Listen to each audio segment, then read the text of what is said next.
All right, guys. The decision.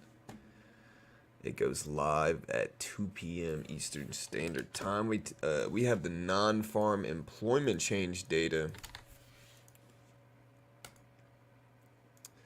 Let me drop this.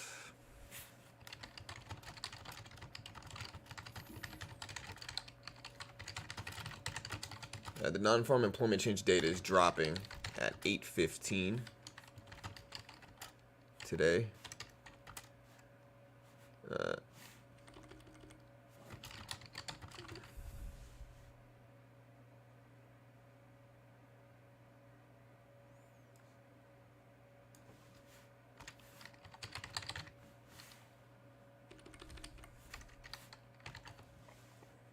Yep, so today we have non-farm data. Let me share the screen.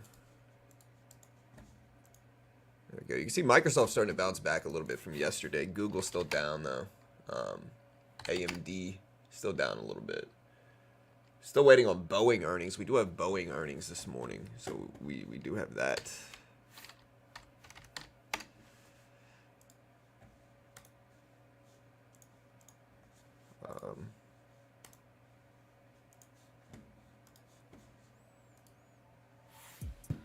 What's up, guys? Let me know if you can hear the music. You should be able to. What's up, Radical? M, Beach Bum, T, Hero, D. What's up, guys? All right.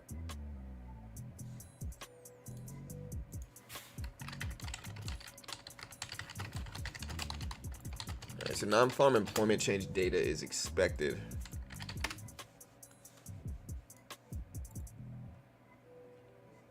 At 150,000.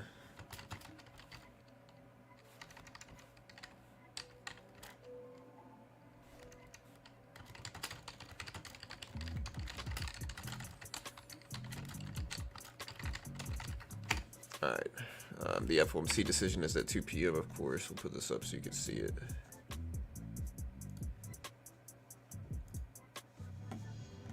There we go. Hey, thank you, Matt, or MP, Pat.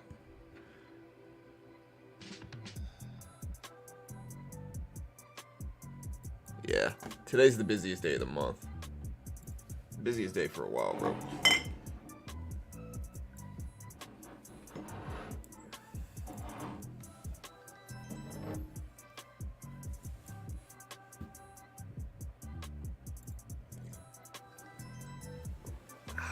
All right, let's look at the Q in the market. We'll put up 3 charts here.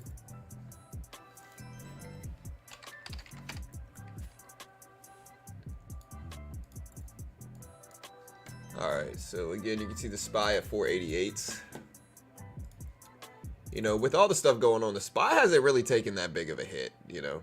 You can still see it on a intraday chart. The only thing that's really struggling is tech.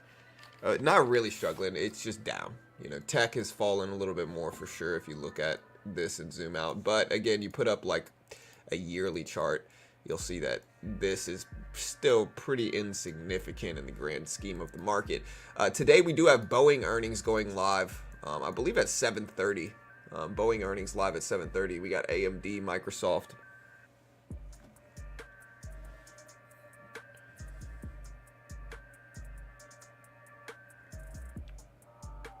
The Q down to 420s, everybody's favorite number. NASDAQ looks bullish but can't believe it. We're gonna timer up like we always do. So it is 6:37 market time.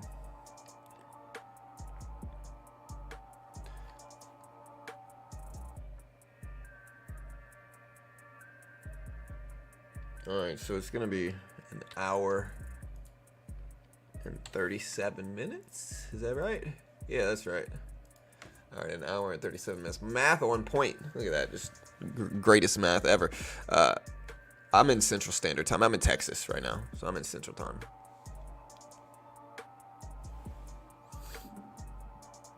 All right, but remember, today's the FOMC meeting, team.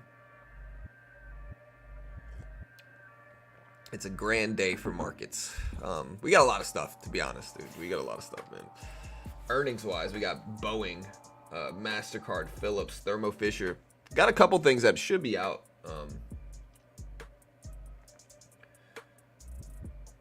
Earnings wise, remember today what we have is called the non-farm employment change data. That is prelim payroll data. It's just payroll data early.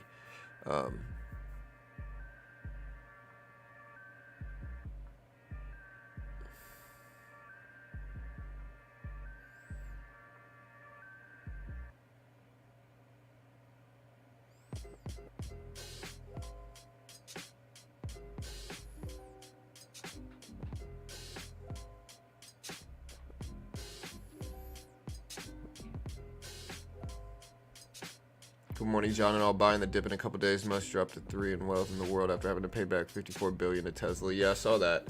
I saw that Tesla news, and Tesla is certainly not liking it. Obviously, you know, Tesla. If we look at the chart, Tesla down to 186. It's kind of bounced back though. I mean, it's not really down that much. Could have been worse, I think, for Tesla chart.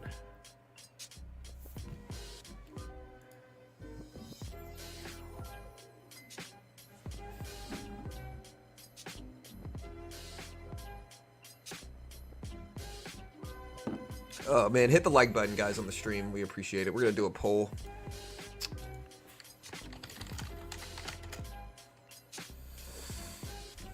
We're gonna do a poll. Does the Fed cut rates today? Yes or no? Does the Fed cut rates? Again, I think my opinion is no. I think it's very unlikely we're gonna cut rates, but I think. Hey,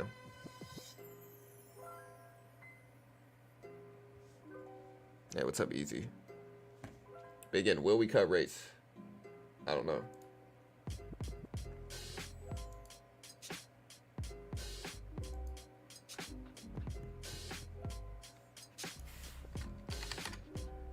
Not a chance after the JOLTS report. Yeah, I feel you.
All right, guys. So, again, we got the FOMC decision today. Everybody basically gets it right. Most of the time, people are betting wildly outside of expectations for the Fed meeting. But today, it looks like the votes got it right. It's incredibly unlikely that we're going to cut rates today. You can see in terms of percentages, 2% are expecting a rate cut right here.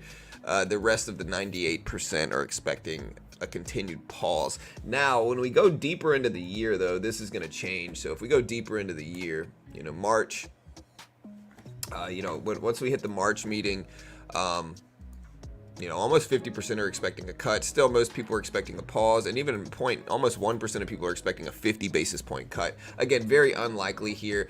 It's still most likely that we're going to cut rates in March. Most people are expecting a cut to start in May. And you can see that's when it pivots to over 50% expecting a rate cut, only 15% expecting a pause, and 32% of people expecting a 50 basis point, almost 1% of people expecting a 75 basis point cut, which is, again, really interesting. We'll see what happens there, but really interesting nonetheless. So, again, we're almost certainly not going to cut today. We're almost certainly going to continue to pause. The question is not going to be what the Fed chooses to do for this meeting. It's going to be what Powell's tone is like. If you don't know what I mean by that, so typically we're going to do what's expected during these Fed meetings. Like during these FOMC meetings, we're going to go with what's expected. All right, like that's the first thing to understand. Once you understand that, then you start to pivot to looking more so at what Jerome Powell says during the interview. You know, what Jerome Powell says, what he answers, how he answers the Q&A, what his tone is like, whether he's hawkish, meaning pushing for a contracting more aggressive monetary policy with regards to inflation and rate hikes, which is, again, it means he's hawkish, it means he has a hawkish tone, or whether he's going to be more dovish, pushing for a more expanding monetary policy, less aggressive rate decisions, and less worrying about inflation, right? So those are the two kind of different stances he could take. And again, let me know in chat right now, what do you think he's going to take? Do you think he's going to be bullish, bearish, hawkish, dovish? Do you think he's going to push for aggressive rate hikes, or not aggressive rate hikes? Do you think he's going to push for hawkish monetary policy or dovish monetary policy? Let me know.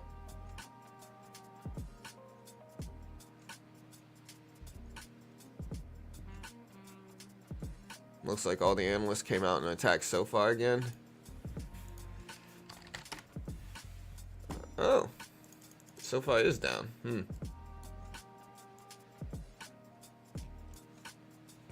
Yeah, I mean, it's competing with the banks, brother. You got to understand the vulnerability of companies. Banks run the world. You know, banks run the world. Yeah. And so, competition, they're not going to take it lightly. They are going to do whatever they got to do. Yeah, I think we'll see cuts in May. So I think we're going to start seeing cuts in May. I think that's pretty certain.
They cut, they surprise. You're gonna get Boeing data. Yeah, Boeing data drops because Boeing data drops at 7:30 this morning. So Boeing data is not gonna be out for an hour or so. So yeah, and Boeing's interesting. I mean, I'm in Boeing right now. Small trade though. It's not like a huge trade. Apple down.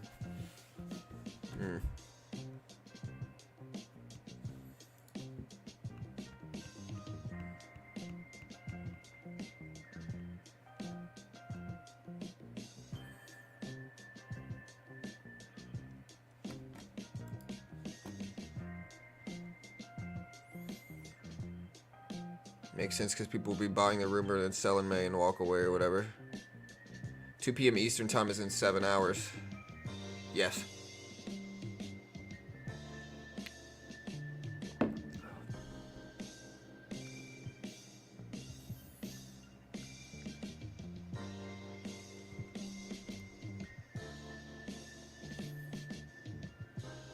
Really, yeah, it's in about 7 hours. A little bit over 7 hours. No, I'm not shorting Boeing. With Boeing, I have added to it, taken profit on the bounce, and now we're sitting in a much smaller position, essentially flat on the position now. And so we added to it, let it bounce to 215, took profit on the bounce, I think, and then now we're sitting break even where we are right now. Microsoft almost back up though, so Microsoft almost back up. We'll see if that holds as well.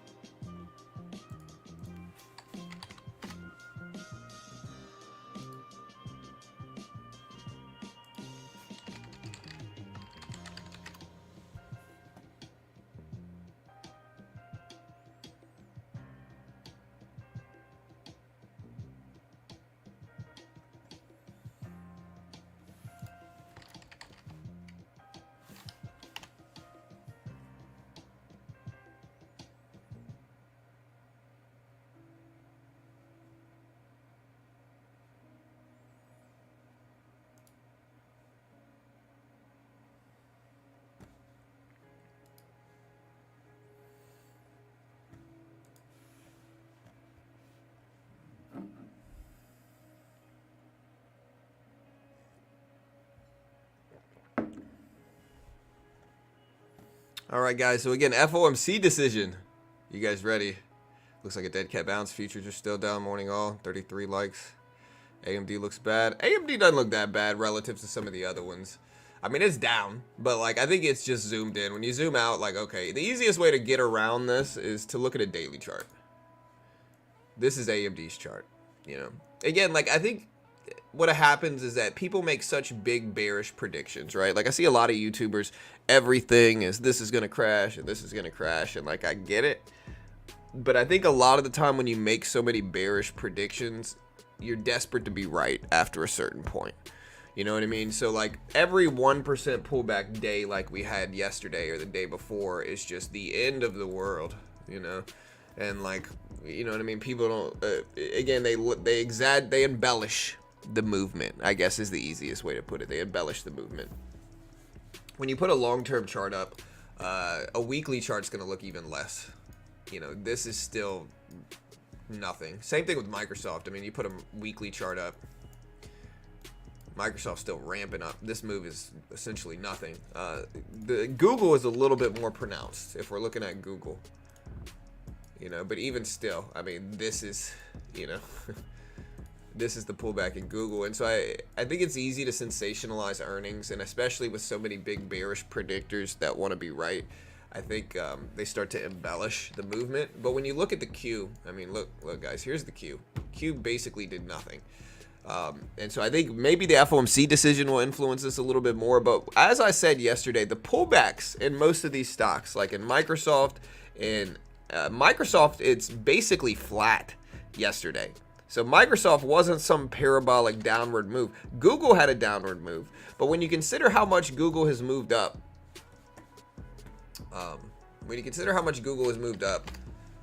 it's still pretty insignificant in terms of grand price action. You know, a crash, guys, people have to understand what a crash actually is. You know, when you say crash, that means 15% plus drop short term.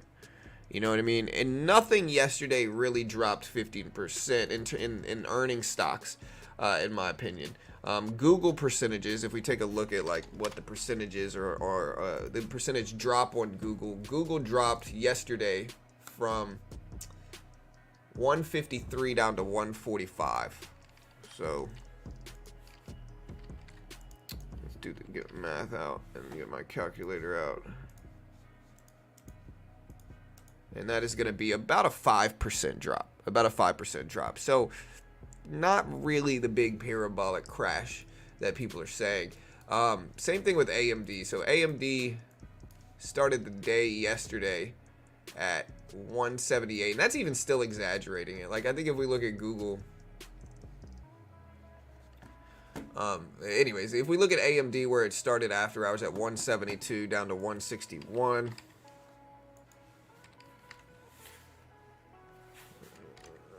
that is about a 5.5% drop. And so, you know, they would have to drop 3 times this amount to be really called a crash. These are just earnings releases. Same thing with Microsoft. Microsoft really had no drop. Microsoft's basically flat. It was at 408. I can calculate this in my head. This is a 1% drop for Microsoft. It dropped $4 a share. It's a $400 stock. It's a 1% drop. And so, yeah, I mean, just not the big parabolic bearish action that we really think. Now, that doesn't mean we're not going to get it moving forward. Today, we do have non-farm employment data, and that drops. It's kind of prelim payroll data. Every time payroll numbers come out, the preceding Wednesday, you get the prelim payroll numbers. It's called the non-farm employment change. It drops at 8:15 today. That's what the timer is tracking. And so we do have that. Then we also have, obviously, the FOMC decision today. Boeing earnings drop in less than 40 minutes. You know, in terms of economic reports, we have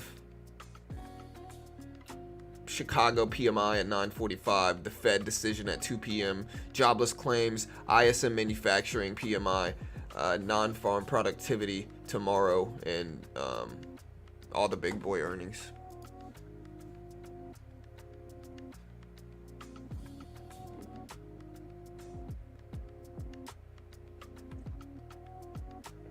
Thoughts on Tesla and the Musk news? I don't think it's good for them. And I'm in Tesla right now, but I don't think it's good for them. course.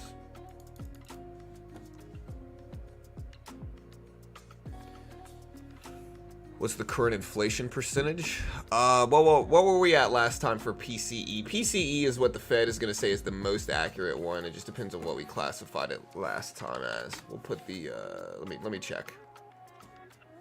I'm trying to remember what. Here, let me look up. I know, wait, we could look it up. PCE dropped last week, right? Let's see. Last week. Yeah, so PCE last week came in. The core PCE, which is the most relevant one, came in at 2.9% year over year. So almost 3%, you know, which is better. I mean, they want it to be at 2%. It's at 2.9%. It's getting there. You know, it's getting there. Again, when it'll actually hit the 2% inflation goal over time is a different story. We'll see. Again, do you think we get bullish or bearish action from today's FOMC meeting and press conference? Bullish or bearish action, guys? Let me know.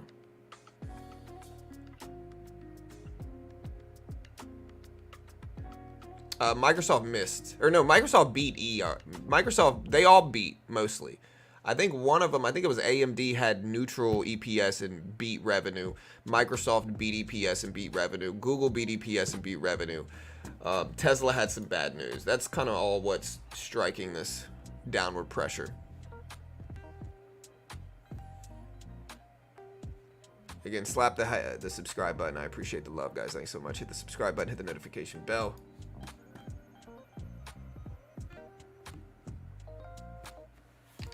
Is it a terrible penny stock, bro? Well, it's not a penny stock per se, but it's a low liquid.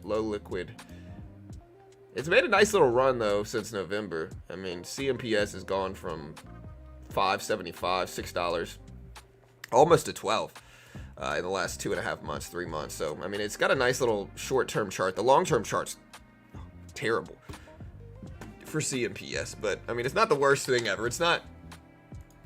Short term, it looks all right, you know, but again, you got to look like you got to zoom out and look long term, I think, as well. But yeah, short term, it's made a little resurgence, a little bounce back, you know, up well over 100% there. But if we zoom out again, that's where the problem chart is. Like you zoom out, it's a pretty rough looking long term chart. But maybe it's coming back. Maybe it's, I don't know anything about the company, so maybe.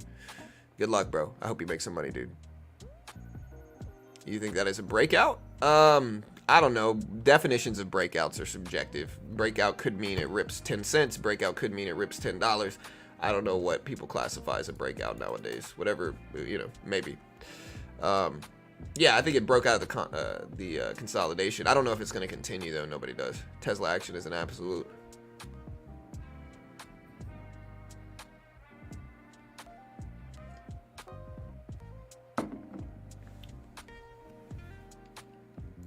What do you mean selling shows in FinViz, Harry? What do you mean by that? Meta's very strong. I think Instagram is strong right now.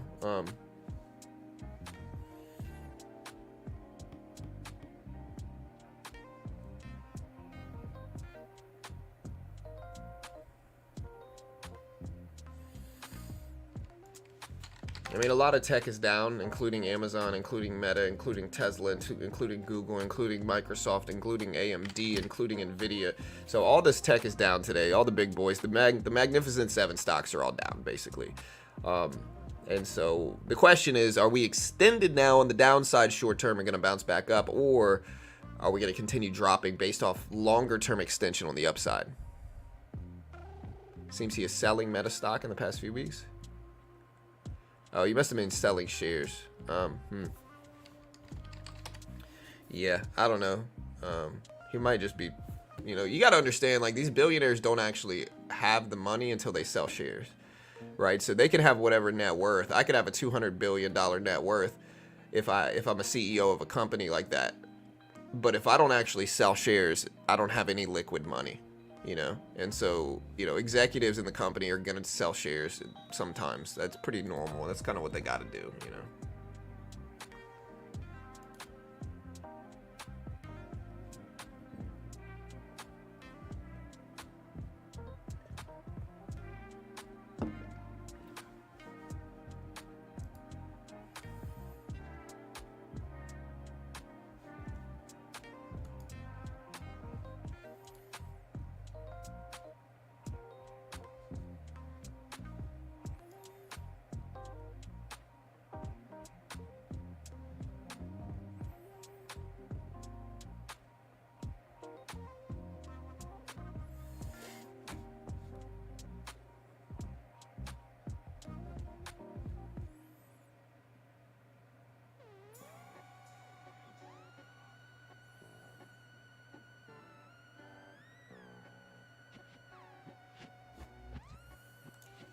All right, guys.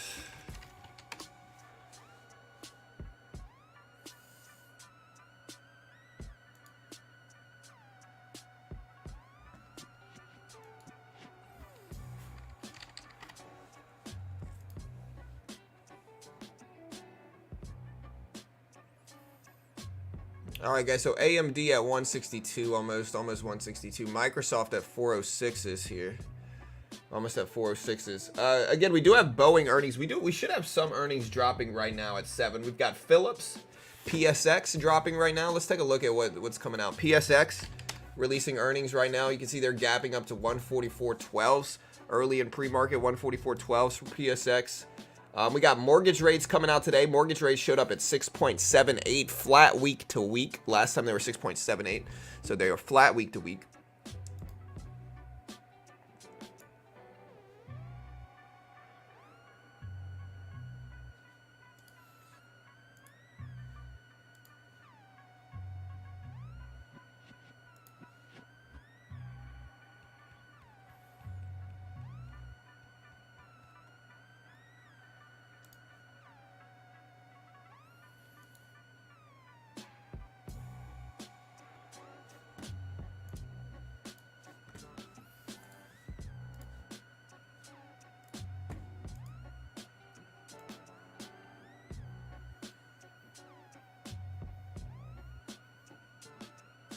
All right, so again, you see PSX. We also had NASDAQ, NDAQ, NASDAQ release, but I don't think they're out yet.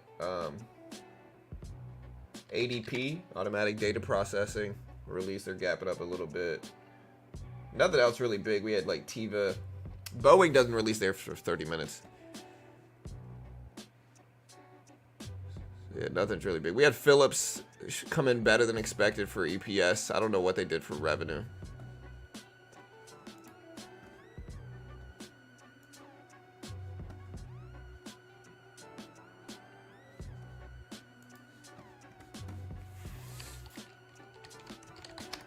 Yeah, there's Tesla on the right side.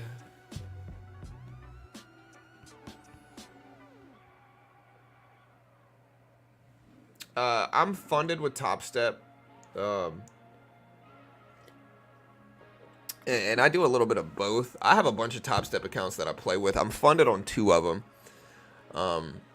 But my TOS account also has like 60 grand in it. You know what I mean? So like I trade a little bit of everything. I'm mostly a stock trader though. Like I trade futures and we have fun with futures. And again, I think the funded account program in futures is really good for people to like get around the PDT rule. You know, I think like these funded account programs are really useful to get around the PDT rule because the futures market, you can essentially day trade the S&P 500, the SPY, basically. You can day trade the NASDAQ, the QQQ, basically, in futures. No PDT restrictions, day trade short, all that good stuff, and get around the PDT rule. You know, I think that's incredibly useful versus, you know, whatever else. But I've always said many times, like, I don't necessarily need to get funded by Top Step. You know what I mean? They're a sponsor of mine, and I think they're a great platform and a great company, and I think they're very useful for traders. You know, I think it's going to be a lot cheaper for traders to try them out, and I think most day traders lose. And so I think it's a lot cheaper to lose on Top Step than it is to put up, you know, $5 grand yourself and lose that, which is what's going to happen to a lot of traders too. And now I'm kind of doing a plug here, but what I'm saying is the truth. And so if you want to check them out, again, you know, they're a sponsor of mine, but like understand all that stuff.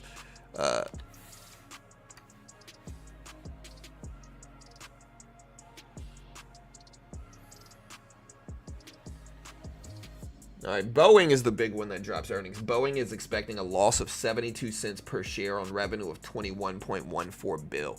So Boeing releases earnings in about 25 minutes. That's going to be like the big boy earnings today.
All right, guys. So again, Apple at 187.20s, 187.20s. We got the S&P 500 at 29 or 49.24 thousand.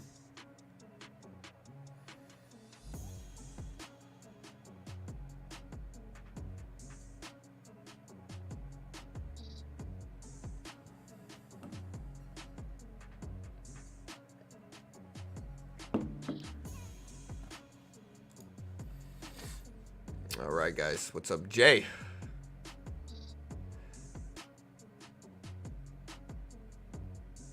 Yeah, it's a lot easier with the 150K combine for sure.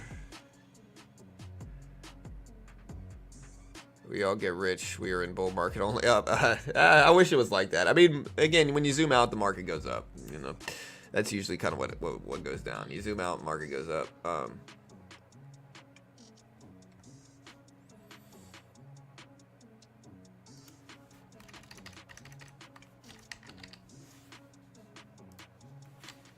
Remember, today we got the non-farm employment change data. That's like the big report today. I have no idea if the E-mini will make it down to 4,900, but that is about a good point of price as possible today for a dip buy. Yeah, hey, good luck.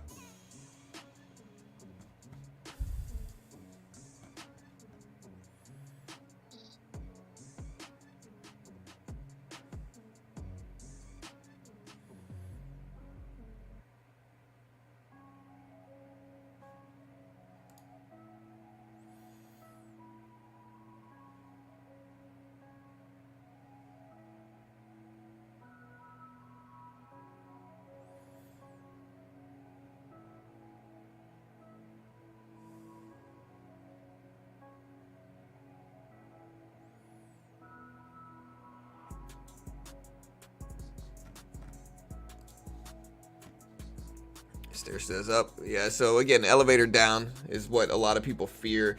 And it's very common. Where do you guys think we bounced today? I don't think you said bro once today. Making the people happy. Bro, you'll be all right. Honestly, I call my son bro. Everybody, like, it really is. I don't know if it's a Southern thing. Somebody said it the other day. I'm from Louisiana. And so the slang, like, a lot of people hear the accent out of context and don't really understand it, you know, so they think that, like, they think whatever about my accent, right? And my accent will come out at some, it's hard to explain. Like, I can get rid of my accent if I want to, but also sometimes when I'm talking to different people, my accent comes out. It depends on, like, a lot of different things. But I think that is part of, like, a Louisiana accent. I think people from Louisiana in the South specifically, they say bruh and bro a lot. Like, an example is kind of like, hey bro, come here. You know, that's very much a Louisiana, like, Southern thing. And I don't intentionally do it. It's just kind of how I talk, how I speak. But yeah, sometimes not necessarily if I'm nervous, but more so if I'm excited or we got some stuff going on. Like, it's just a filler word. Like, hey bro, come here bro, you know, it's just a filler word, if that makes sense.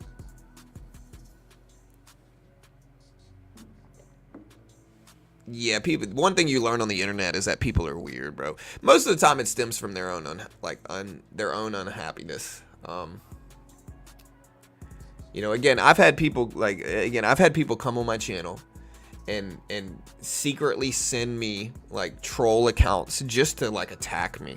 You know what I mean? When you look deeper into what's going on in their life, like, you know, I know people, like real people had this happen. When you look deeper into what's going on in their life, like, their business is struggling, like, their work is struggling, they're getting a divorce. You know what I mean? Like, there's a lot of, like, you know, people are unhappy and misery loves company. Is what it is. And so if somebody's miserable, they're going to try to make other people miserable. And that's just human nature, I guess. You know, and the opposite is true for happy people. If you're happy, you're going to try to make everybody else happy, you know. Top 3 happiest traders in the world right now, guys. Hey, thanks so much, Chris. I appreciate you, brother. Thank you, man. I call my wife bro. I do too. I don't call her brother. I say hey bro.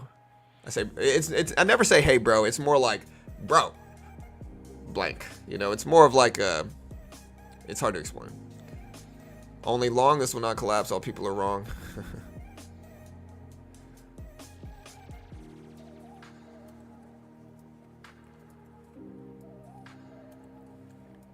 Totally different topic to yours, but had someone attack me the other day for not giving them something for free. Yeah, for sure. People are just weird, man. People are weird. Like, again, you learn it as you get older more than anything else, or if you find successes in different things.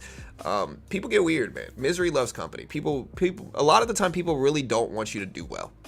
Is what you notice. Like, you start doing well, people don't like it. They don't want it. They get weird. They get jealous. They get insecure. They'll never admit it. People get weird, man.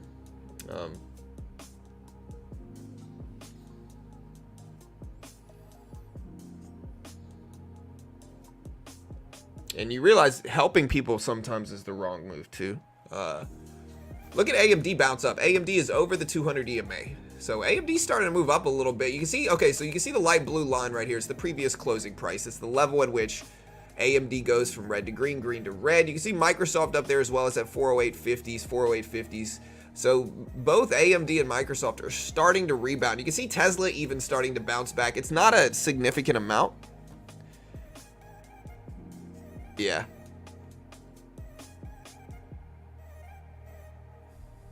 I don't understand why adults. Yeah, people are weird, bro. And again, if you try to help somebody, sometimes they're the worst people, dude. Because again, people get mad. People get very, I guess the easiest way to put it is people get resentful very easily, you know?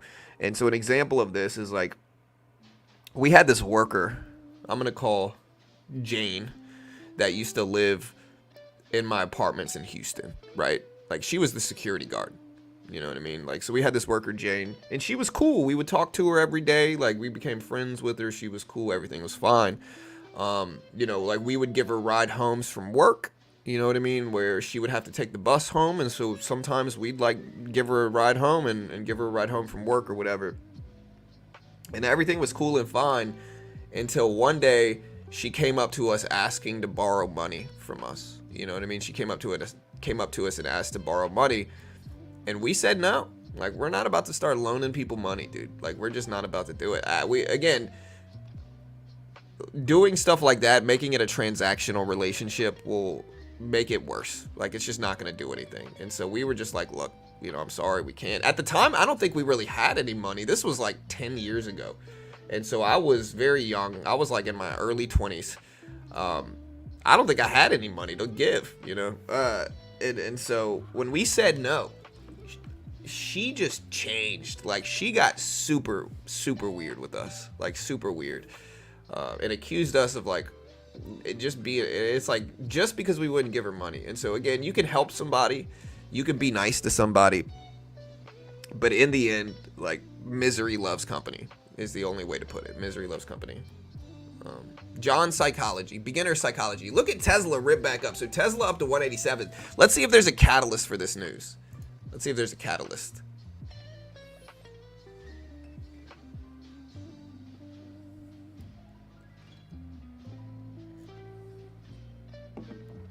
Look at Tesla. So again, Tesla bouncing, AMD bouncing, microchips getting some bullish action. Nvidia bouncing up as well. I'm trying to see if there's any catalyst for this. I see AMD, Tesla. Does anybody know why the stocks are moving up in microchips and tech? I see a lot of tech stocks moving up. I don't see any news though. I see Philips, EPS, sales.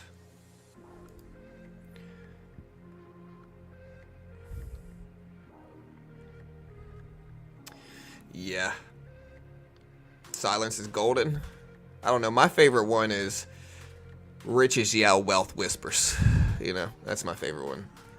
Because it's absolutely true. It's absolutely true. Tesla at 187.40. Still moving up, almost to 188s.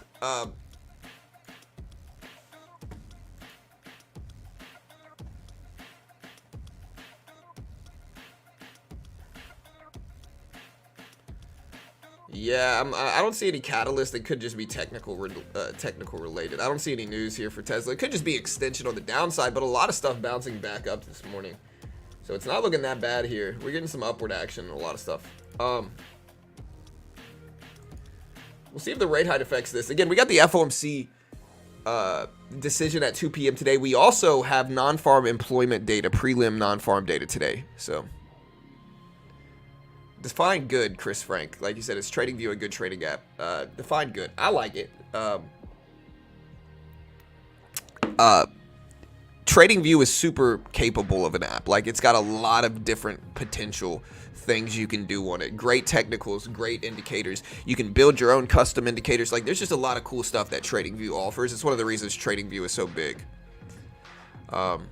With Tesla, if the ruling is effective yesterday and the agreement is rescinded, when does the shares outstanding become reduced? Would it be immediate? If not, when? That's a lot of question. That's a lot of questions regarding Tesla. I'm not sure. All right, so again, if you don't know what's going on, Delaware court late yesterday voided the pay package of Elon, which awarded him some 300 million options that vested based on hitting performance milestones, according to multiple different media reports. That ruling, MarketWatch essentially said that it canceled out his $55.8 billion pay package, and it might have some big implications for the rest of the business world. Tesla stock, again, dipped pretty heavily on this news, but it's starting to bounce back. It's at 187s right now, 187s. Yeah, so that's basically what happened is a Delaware court voided his pay package, 300 million options. Yeah, I think it'll drag out as well. Like, as a beginner day trader, well, TradingView can be a little complex for beginners, but it's still, the learning curve's pretty flat, or pretty quick, I think. Nvidia back up to 618s, still moving. Tesla back up, so we're getting some bullish action this morning, believe it or not. Interesting. Again, the market might be completely flat today because of the FOMC decision.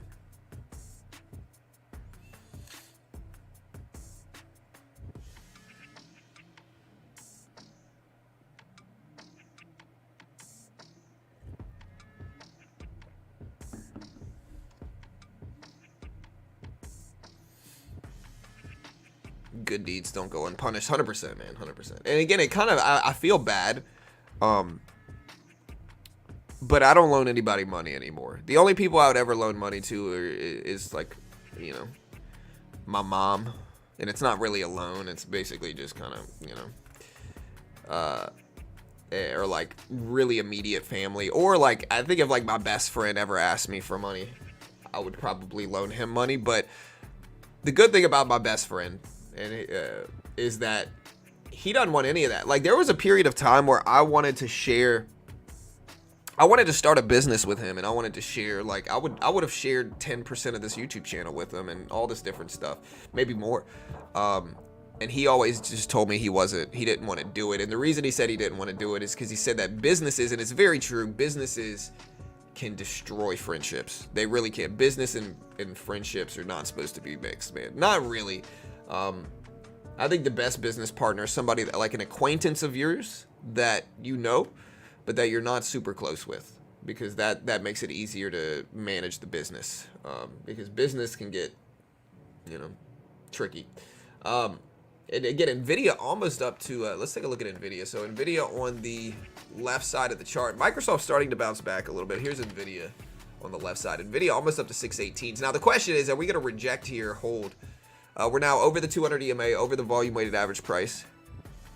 New here, you're going to talk about rate cuts. I don't think we're going to cut rates today. I mean, it's possible. It's probably unlikely. It's pretty unlikely. It's probably not going to happen is what I was going to say. Yeah, we're just almost certainly not going to cut rates today. I mean, I think, 2% of people expecting rate cuts on the CME watch tool. So it's just super unlikely that we're going to cut rates today. Just very, very unlikely. It's much more likely we're going to pause. And what's going to matter more so than the pause that we're going to do today is what Jerome Powell is going to say during the actual FOMC conference. So most of the time we do what's expected in FOMC decisions. Today we're expecting a pause, 98%. So very, very widely predicted at coming in at a pause today for the Fed's decision.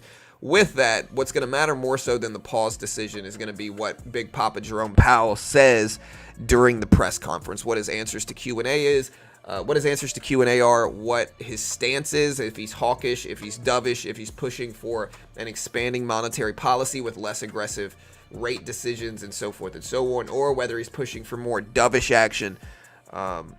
You know, more aggressive monetary policy, less aggressive rate decisions, so forth and so on, right? That's going to matter more than everything else today. And again, that's a big, you know, big thing. Today at 2 p.m. Eastern Standard Time, we're going to stream the entire thing live like we always do. Well, and what are the key words? When Jerome Powell speaks, you want to pay attention to a couple things. The first one is going to be inflation, when a cut is going to happen, what inflation looks like. So again, you want to pay very close attention to when he says the cut will happen. Recession fears this year in 2024. Inflation expectations, the labor market. Those are 4 things that I would pay attention to. Again, when cuts will happen, inflation, the labor market, and recessions for 2024. That's what I would pay attention to. You know.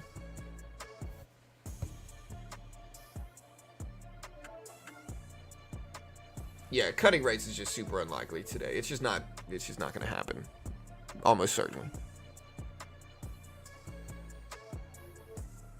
Hey, thank you, Sherry. Hey, good morning.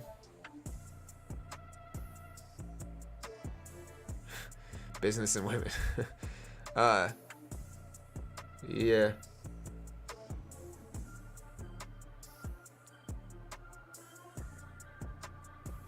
Yeah, I mean, women certainly do, and I've dealt with my fair share of that.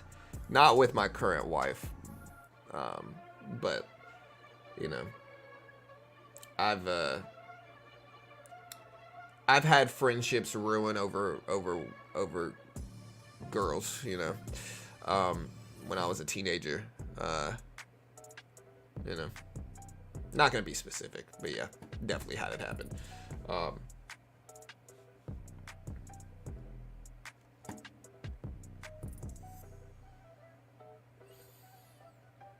Never give a loan that you can't just decide within your own mind that is a gift. Yeah, for sure. I feel bad judging, you know, but like, it is what it is. You got to do what you got to do.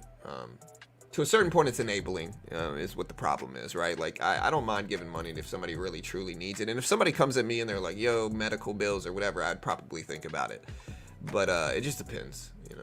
Because again, I've been there, done that when I was the person asking for money. When I was young, in my teenage years, making bad decisions, doing dumb stuff.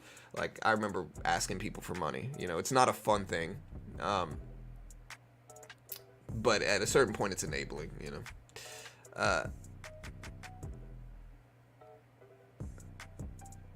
NASDAQ futures, yeah.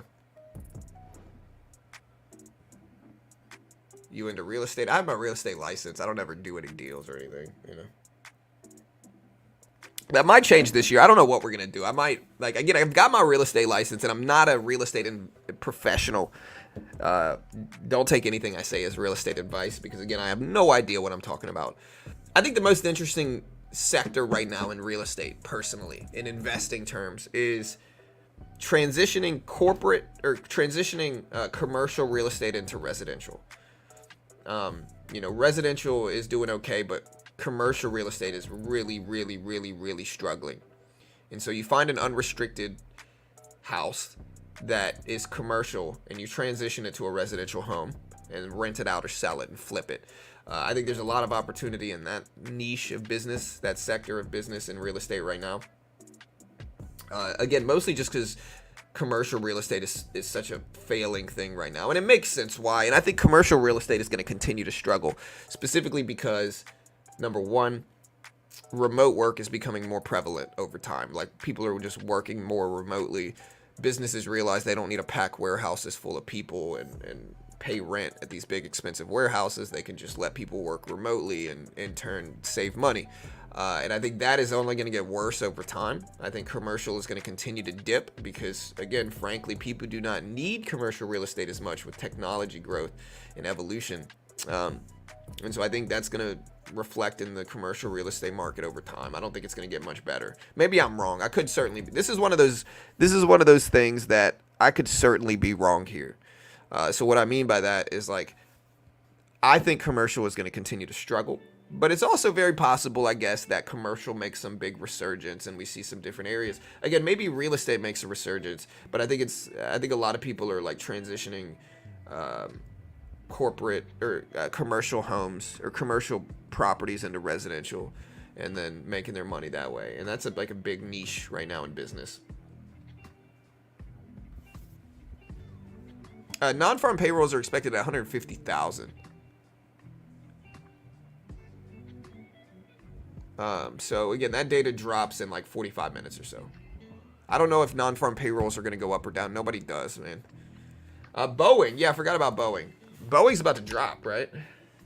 They are dropping. Yeah, so Boeing is coming out in 3 minutes for Boeing here, guys. Let's take a look. 3 minutes for Boeing. I'm going to put Boeing in the middle right here. Boeing drops their earnings in 3 minutes. Let's see what they look like. 3 minutes for Boeing. Again, they're expecting a 72-cent loss per share on about 21.14 bill in revenue. So Boeing expecting a loss per share. They're supposed to drop in less than 3 minutes now.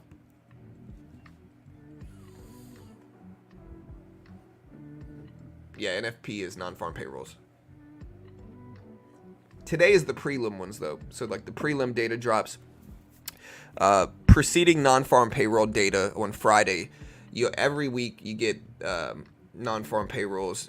The 2 days before you get the prelim, what's called the non-farm employment change. That's what drops in 45 minutes. It's called the non-farm employment change. Yeah, I don't know. I'm skeptical of Airbnb as well. But I think Airbnb certainly got more of a future than a lot of commercial real estate does. And again, I might be wildly wrong there.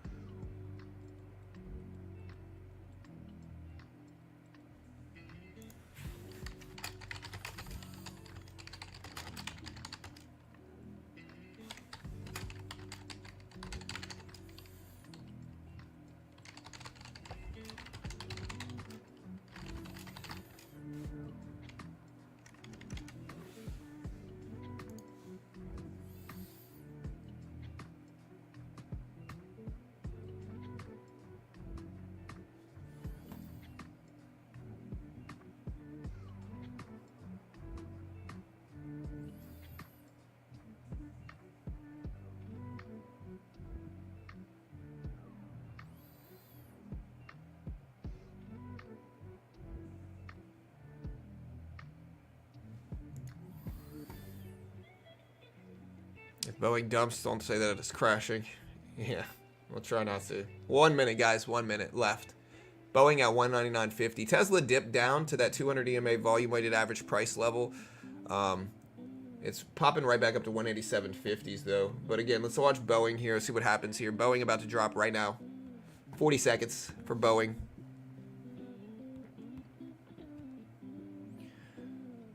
Boeing down a lot over the last week or two.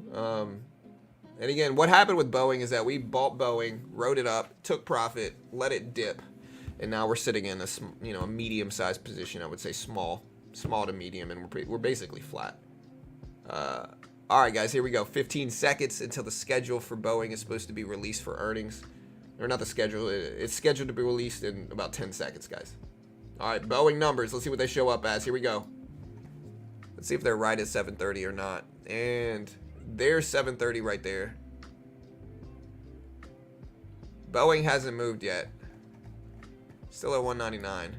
It is falling down a little bit. It did just crack lows. And there it goes. It popped up a little bit. We did get some volatility for Boeing. And now it's back down. Now it's back up. Not a big move, though. I'm not sure if they came in like as expected or what. Let's take a look at this. Okay, so yeah, Boeing numbers are out.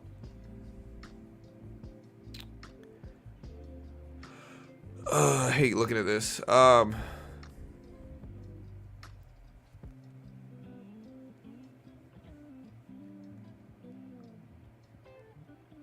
Boeing recorded fourth quarter revenue of $22 billion, GAAP loss per share of 4 cents, core loss per share non-GAAP of 47 cents, reported operating cash flow of 3.4 bill, free cash flow of 3 bill. They said, quote, while we report our financial results today, our full focus is on taking comprehensive action to strengthen quality at Boeing, including listening to input from our 737 employees that do this work every day. Boeing posted a 74-cent loss per share, better than expected. Revenue of $22.02 billion, better than expected. They didn't do any fiscal year forecast though, which is probably making the market not like it as much. So they declined to do guidance. There's the numbers right there. So yeah, they chose not to do guidance. They're actually up a little bit from this report. There goes Nvidia pushing here. Hess also just released as well. Came in at 163 versus 144. Expected revenue of 3.04 bill. Expected 2.58 bill. So Boeing up a little bit. Nvidia breaking over the extended hours highs up here. Or not quite the extended hours highs. Breaking over the pre-market highs, I'll say. Boeing technically green on the day, though, right now. Let's see if it holds. Look at Nvidia shoot up. Look at Tesla on the right.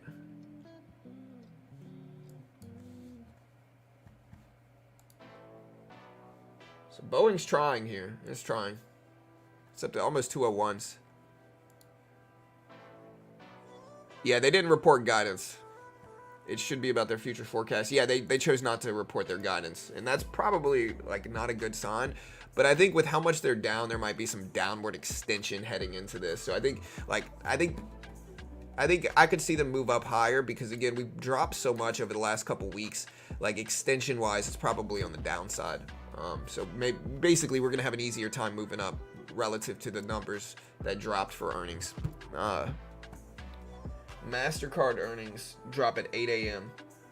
They're expecting 308 EPS on 6.48 bill in rev. All right, so Boeing up to 201s now, 201.30s, moving up a little bit. We're nicely green on the day, so that's cool.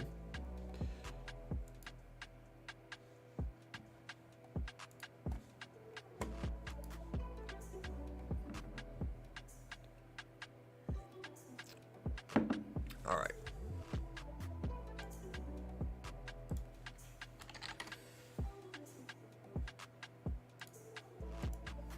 All right, so we just broke over 202s. We're almost at 203s. Listen, guys, we need 2 more subscribers to break 123,000. Just 2 little baby subs to hit 103,000, 123K. Do it now, guys. Do it now. Hit the subscribe button. Hit the notification bell. I appreciate it. Boeing up to 202s right now. Pulling back a little bit down at 201.50s.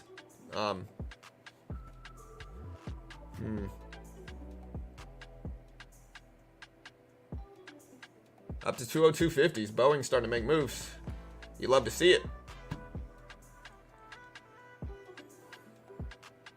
So Boeing's starting to rise.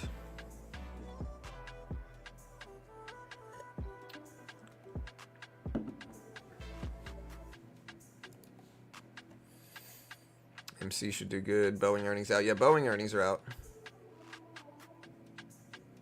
It's at 202s. Starting to dip a little bit though. So we had the initial reaction from earnings is green. Now starting to dip some. We'll see what the rate hike does today.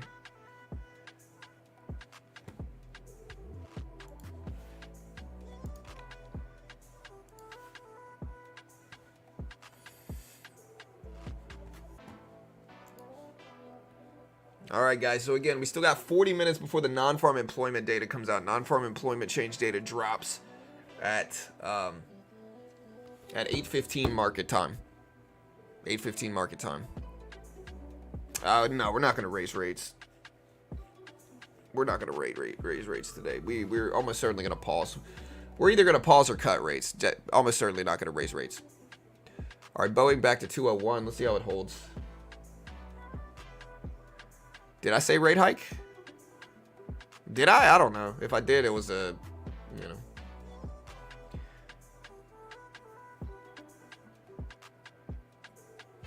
Consolidation of the dollar index.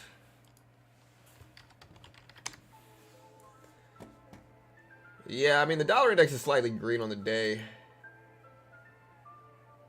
Boeing's still trying to hold at 201s.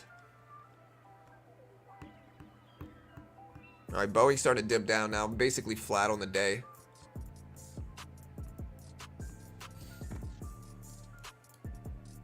Starting to turn a little bit now, technically red on the day.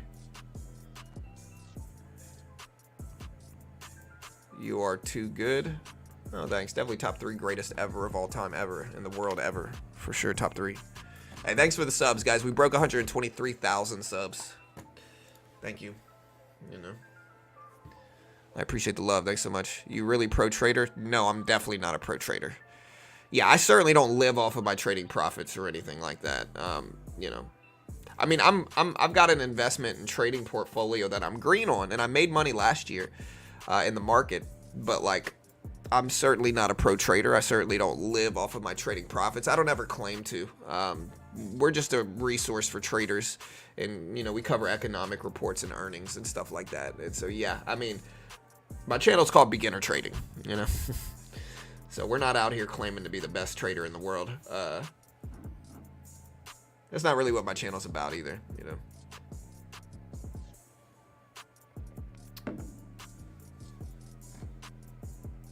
Yeah, Boeing certainly falling down, just cracked lows of the day.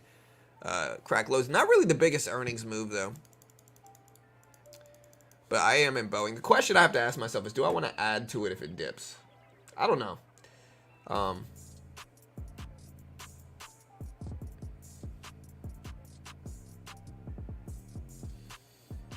Ooh, my Walmart trade's doing much better than the last time I looked at it. All right, so Boeing back up to about 199, essentially flat on the day, slightly red.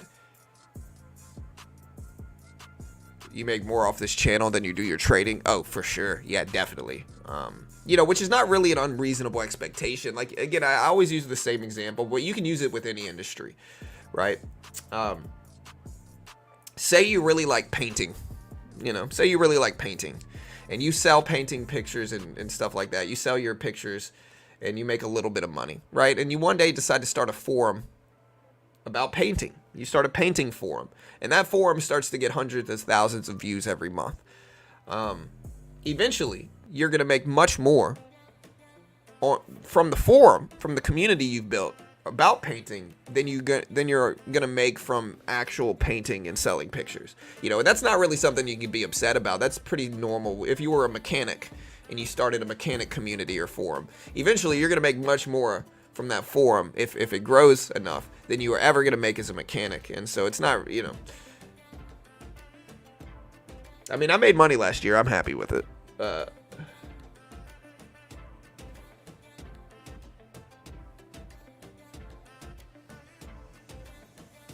All right, Boeing back to green on the day slightly. Again, essentially flat on the day right now. Like, I think that like everybody's a day trading guru, and that's kind of what I wanted to not be, is not be a day trading guru. So I don't claim to be profitable. I don't claim to be an expert. I don't claim to be a guru. I don't charge for content. I don't, you know, do any of that stuff. Everything we put out there is free.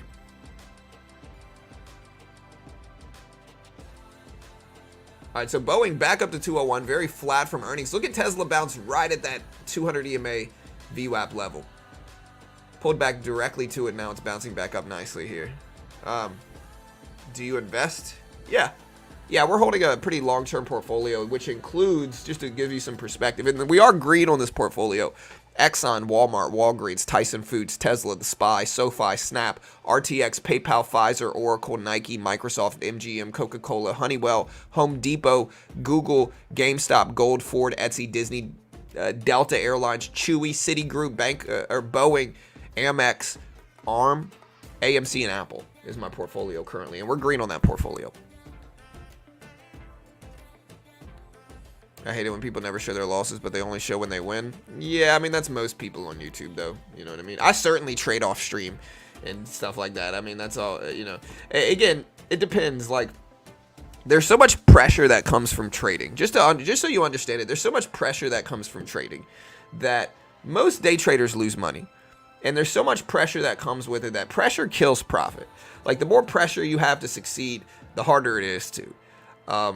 And so, like I said, I certainly take trades off stream. I certainly trade and do things. Like, I'm not going to show you guys everything I do because that just brings too much pressure on me. If I was selling a course or selling a service or claiming to be experts or having big paywalls behind my content, that would be one thing. And then it would be a little bit more understandable for somebody to be like, yo, you got to show me everything you do. And in that regard, that's one of the reasons I'm just kind of like, yo, I'm not an expert. I'd rather not have that pressure. Tell people I'm not an expert. And really, if you look at my channel, we mostly just cover economic reports and data. We're not day trading gurus here. We don't want to be, at least, you know.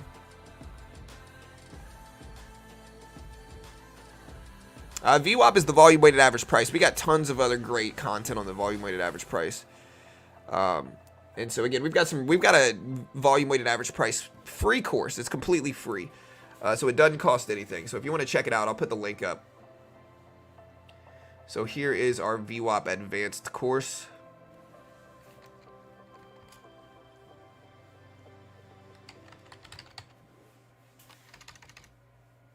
But again, it's completely free. It doesn't cost anything.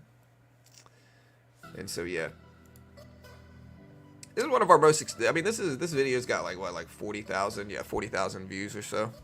It's pretty solid. If you want to check it out, we'll put this link up.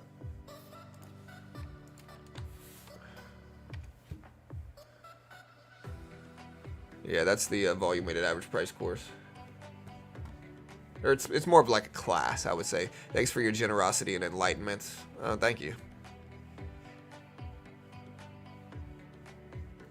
I feel you, bro, with that attitude. I know you're a goat. I learned a lot watching you for 3 years. Hey, thanks so much, man. I appreciate it. Are you going to play ARM earnings? When are ARM earnings? Maybe. We might cover them. It just depends on the following for ARM is the question. ARM is Wednesday the 7th. Maybe. So it's next Wednesday. What else is next Wednesday, though, is the question. Is it in the evening?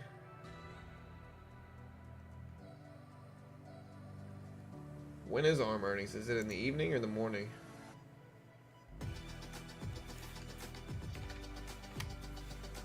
Okay, it's the evening. Yeah, I mean, we could try to cover ARM earnings. I mean, they're dropping at the same time as like Disney, PayPal. So we might be able to cover them. We'll try them. I'm in ARM right now. I hope it goes up. We bought ARM on IPO day. Our average price in ARM is like 60 something. So, but I mean, we took profit off of it and then added back to it a little bit as well. Boeing completely flat, Nvidia sideways. Again, we still got 30 plus minutes until the non-farm data comes out. My name is John. Hey man, mind explaining what a rate cut means? Sure. So, okay. So you might hear a lot of these buzzwords, FOMC. FOMC stands for the Federal Open Market Committee. All right. So the procedure of the Fed, right, which is the FOMC, the procedure of them, every 6 weeks, they make a decision based off of what our economy and inflation is doing. The Fed's tool to combat inflation, so to combat rising prices, what the Fed does is they raise what's called the federal funds rate. When they raise this rate, it makes banking more expensive. And so when banks lose margins with bonds and a lot of other nuances there, banks raise interest rates to consumers to compensate and make it back, right? So raising the federal funds rate makes banks lose money. Banks, in turn, raise interest rates to consumers. When banks raise interest rates to consumers, consumers stop spending as much, and thus prices drop over time because businesses then lower prices to compensate for it, right? And so that's the cycle of rate hikes. That's a rate hike, right? A rate hike is raising the federal funds rate. Now, right now, in the last couple months, we've been in a period of an extended pause. So we've been pausing for months and months now, meaning we're not making any decision. We're not raising the federal funds rate. We're not cutting rates. We're basically pausing rate hikes. We're not doing anything right now. And again, the Fed is more aggressive, meaning more hawkish in terms of rate hikes when inflation is out of control. If inflation's rising and out of control, the Fed's more likely to raise rates aggressively, raising the federal funds rate to discourage spending through the cycle of discouraging spending. And this decision happens every 6 weeks. They could also cut rates. Cutting rates is the opposite of a rate hike. It's lowering the federal funds rate. In turn, you know, banks lower interest rates to a certain extent, and there's a big cycle behind it sometimes. And so that is basically what it is the Federal Open Market Committee influencing what banks do to combat or adjust inflation, you know, expectations. You know, the labor market, one of the reasons yesterday or the day before we had the JOLTS report, the JOLTS job report yesterday, I believe it was. The JOLTS report is incredibly relevant for markets because the JOLTS report signaled more job growth, more job openings, and more economic growth. And if inflation is really bad, the Fed might not necessarily want more jobs. Like they might not necessarily want more jobs. And in fact, Jerome Powell specifically has said many times regarding our current economy that the labor market was too resilient. It was too strong almost. That the labor market was too strong, and that they wanted to push down the labor market in that regard. Essentially, they want less people working. And so, because again, if you think about it in that regard, same thing with the inflation mindset. If more people are working, what happens? More people have money, more people spend, and when more people spend, businesses raise prices. You know, the example I use is bubblegum example, right? So if you sell bubblegum and you're running a shop and you put out 100 pieces of bubblegum for 25 cents a pop, and then at the end of that day, all of them are sold, what are you going to do? Right? You might put more bubblegum out there, sure. But one of the things you're going to consider doing is raise prices. You're going to bump it. Hey, man, bubblegum selling like hotcakes. I'm going to raise prices to 35 cents a share. There's 35 cents a piece. Thus inflating the price of bubblegum. Same thing when you extrapolate that into like a big economy look. Same thing essentially, right? And so more people working means more people spending, and when more people spend, businesses raise prices. It's bad. And so it's one of the reasons the JOLTS report came out yesterday signaling more job openings, more economic growth, more people working, which means what? More people spending, more inflation fears. And what did the market do? The market dumped yesterday after that JOLTS report. Again, so the market did not want more jobs. It's opposite to convention. You might conventionally think, oh, well, the market wants low unemployment. The market wants more people working. The market wants higher GDP and more economic growth. Not always the case, especially not in the last few years when we've had deep inflation fears and super high inflation at certain points. So if you look at the market yesterday, where is this? So yeah, here's the JOLTS report yesterday. The market did not react positively to it. What's today? Or no, not yesterday. If you look at the market the day before yesterday, the market did not react positively to the JOLTS report. If you look at it here, I think, let me make sure this is the right date. Oh no. Was it here? No. Was it here? Yes. Okay, so when you look at the market at 10 a.m., the market did not like that at all. The JOLTS report came out and it tanked the market. Why? Because the market doesn't really want higher jobs. They don't want more people working, more people spending. That's bad. And so again, we're in this period of time where the market fears inflation, it fears spending, it doesn't want more people working, it doesn't want more people spending, it wants inflation to go down. The labor market is too resilient according to the Fed. And so what does that signal? That signals fear, and fear of economic growth. Anyways, I hope all that makes sense. It's a lot to take in and understand, but when you start watching it, like this happens every 6 weeks, right? So every 6 weeks, this Fed decision happens, whether they're going to raise, lower, pause interest rate decisions. It happens every 6 weeks. And then after that, the Fed, Jerome Powell, the chairman of the FOMC, does a press conference where he answers questions. He states his stance currently on the current economy and rate decisions and so forth, right?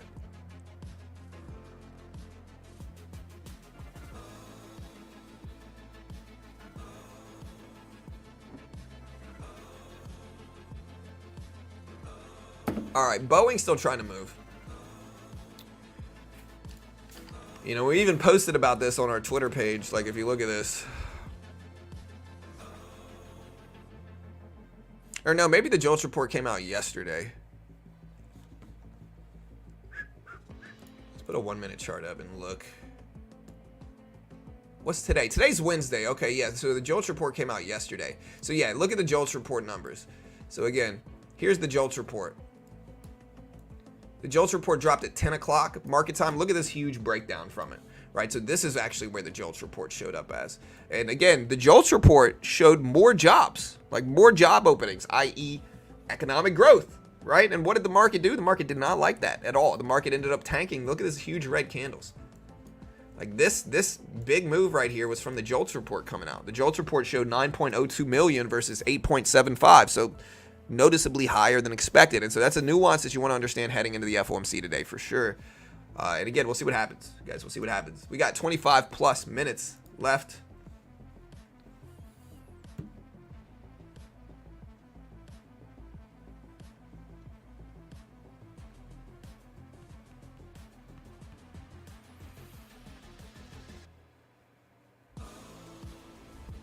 What do you mean, Fed? What is the way to get out of a loan, would you say, or from a bad financial situation? I'm not sure what you mean by that.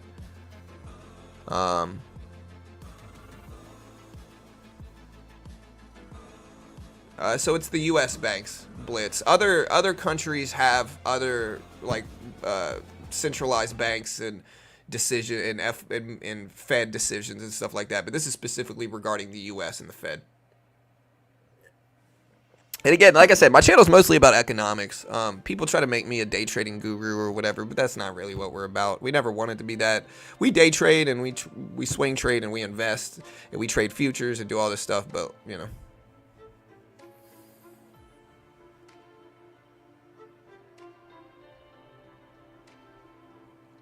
Yeah, exactly. V says inflation is usually global, so European Central Bank also raises rates. Or they also make the same type of rate decisions.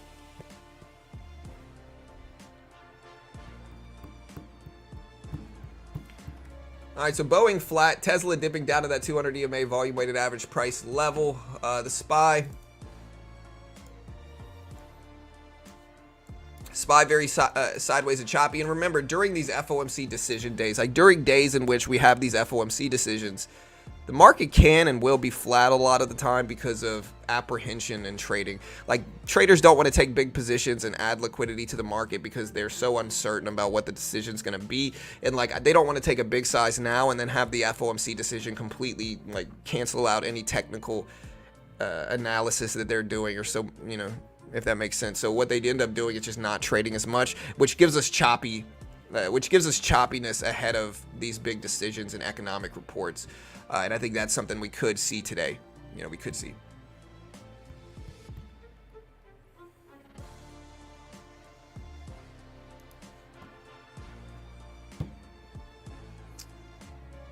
Market is rigged. Things are fake. Yeah, I mean, again, I'm not saying this is you guys, so I'm going to preface what I'm about to say with this. Nobody screams manipulation, rigged, fake more than somebody that's wildly wrong about a specific prediction. And so I guess the easiest way to put it is, like, nobody screams manipulation more than somebody that's wrong about a stock, or that's wrong about a trade or an investment. And maybe it is, I don't know, but, like, again, what I see a lot of the time is I'll see people say, hey, ABC stock, you know, I'll see ABC stock is going to crash, or the market's going to crash, watch. And then when we don't crash, they say, oh, we would have crashed, but it's rigged. And it's like, is it really, or were you just wrong, guys? I don't know. Again, I'm not even saying y'all were wrong. What I'm saying is that, like, look, maybe the numbers are influenced. The numbers are certainly manipulated to a certain extent. I mean, that's normal, though. That's how it's always been. You think it wasn't manipulated in 1920s? In 1929, you think manipulation wasn't going on back then as well? I mean, that's the nature of the market. You got to understand the beast you're trading, and that's what it is. We had every right to complain about AMC for a little while, sure. You had the right to complain about AMC to a certain extent, I would say. Like, AMC certainly had some weird stuff go on with the Robin Hood scandal and, like, all the stuff that happened in that way. But now, years later, what happened is that you get a lot of influencers now just pandering to the AMC and GameStop community. So you get a lot of influencers who recognize the niche and want to grow a following, and so they start just throwing out every ridiculous squeeze potential conspiracy theory they can. Every day they're making a post about a different reason why AMC is going to make some mother of all short squeeze move up. And again, they're just kind of telling you what you want to hear. It's confirmation bias. Like, they're just saying, hey, they're telling you what you want to hear. And if you're holding AMC in a big loss, that's music to your ears. You want to hear that. And so you're more likely to believe it, even though it's just not true. And so it depends on the timetable, I guess, regarding AMC on whether, years ago, sure, you got a reason to complain. Nowadays, if you're still, like, believing that some parabolic squeeze is right around every corner, you're probably just gullible. No offense. I mean, I'm not hating. I'm just being honest.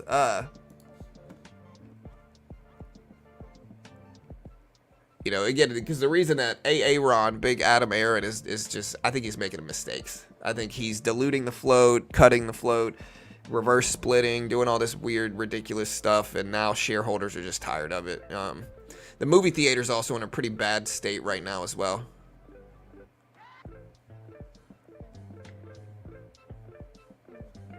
Yeah, we're not gonna randomly promote some type of... Again, the way you grow your technology is not by spamming other people's YouTube streams. It's never how you grow. It's kind of a pet peeve of mine. Like, the way you grow is not by spamming other people. It's just not how it works. If you got to go to somebody else's stream and spam them, like, you're not doing something right with keywords, with titles, with content.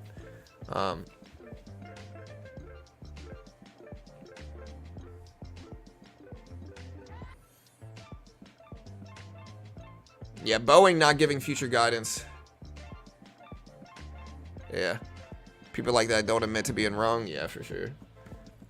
Again, I'm going to talk about what I'm wrong about. One of the things I was wildly wrong about, freaking Meta. I was skeptical of this. I was skeptical of GameStop at $4. One of the biggest L's is I thought GameStop was weak at $4 a share. But Meta has been one of those stocks that just proved me wildly wrong. I was skeptical of Meta at $100. Meta's now at 400. It's up 300% since I was bearish on it. And again, to be fair, I think my bearish outlook on Meta was justified. Meta, this is a period in time where TikTok was starting to take off. Instagram was losing steam. Mark had just lost billions in the metaverse investments. And so I think it was justifiable betting against Meta. Especially in a period where crypto was like crashing and looking super weak, and like there's a lot of sketchy stuff going on there. I was just skeptical of Meta in that way. Again, wildly wrong for sure. Meta ended up just ripping up.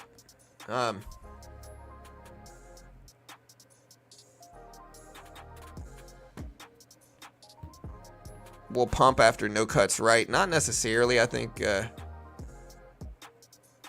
most of the time. Yeah, we already, here, no, you didn't need to hide him, Pawn. We already put him in timeout, brother.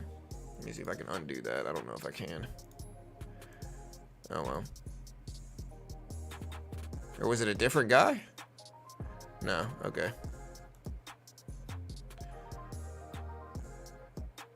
I was wrong about Netflix. I was right about Netflix. I bought Netflix. Again, my argument at the time was like Netflix, when you look at the long-term chart, right? And I think you could use this a lot with your own trading. Like one of the things that I got right about Netflix, because again, we got in Netflix, we sold recently. I don't know where we sold, but we sold somewhere up here, I think. You know, we sold in the last week or two for sure for Netflix. But one of the things we got right is back here, we covered this earnings where they had this crazy big drop in a few weeks period. We covered that on Netflix.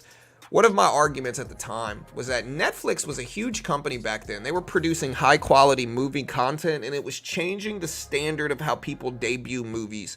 Stars were getting picked up by Netflix. Like, there's a lot of optimism regarding Netflix, and this is a period in time where Netflix dumped huge percentages. Right, so the reason I ended up buying Netflix is because of that. I thought that they had some upside potential, and we had a really nice trade on Netflix. We got in at like 3 something, I think. So we got in at 3 something, sold at 5 something. So we made pretty big percentages there. And again, I don't know how much upward room they have. I have to look at the PE ratio. I'm in SoFi right now, Raphael. I'm in SoFi. You know, but again, you're saying SoFi is manipulated in what way? You know, just because they're down? Yeah, I mean, we could look at, like...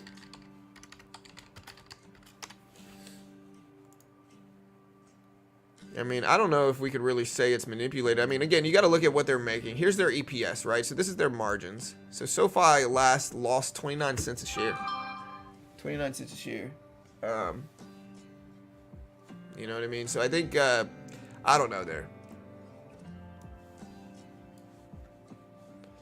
I'm in SoFi. I hope it goes up. I want it to go up. I really do. Let me pull up my Discord.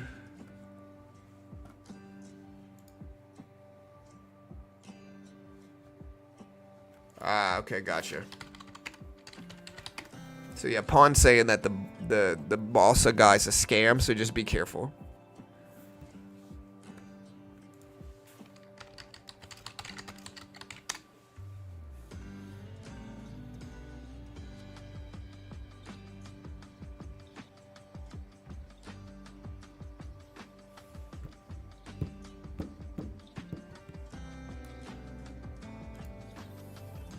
Good morning, bud. How are you?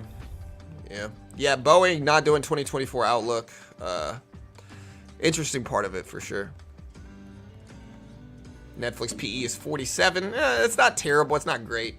It's neutral, I would say. Do you think AMD has a bright future? Probably. Unless something crazy happens, I think AMD is probably good. It went positive and then the manipulators short it with a hammer into oblivion. Brutal. Yeah, but that's not what happened. Raphael, I mean, everything that dips is not because of shadowy, sketchy short sellers hiding, lurking in the shadows, trying to keep a good stock down. Like, that's not... it probably went down from profit taking, most likely. You know, like it went up big percentages. It went up to 950s almost. And then people probably started taking profit. I seriously doubt it was short sellers, and more so likely that it's just profit taking. And you don't want to find the habit. Like, a lot of the time, emotions get wild. People invest in different things, and then when they drop, they just get super emotional about it. But this is one of those situations in which just because it's going down doesn't mean it's manipulation. Again, SoFi is not really a profitable company yet. You know what I mean? So, like, if the argument was SoFi, and I'm in SoFi, I want it to go up. I'm in it right now. But if the argument was SoFi, some wildly profitable company, and they're still going down, then maybe, you know, you could put out that argument. But with SoFi posting a larger loss than they have over the last quarter, you know, it's the largest loss that they've taken since 2021. You know, I don't know. I don't know if we can really say it's manipulation. I think that you just got to kind of look at it and say, hey, we're getting bearish action.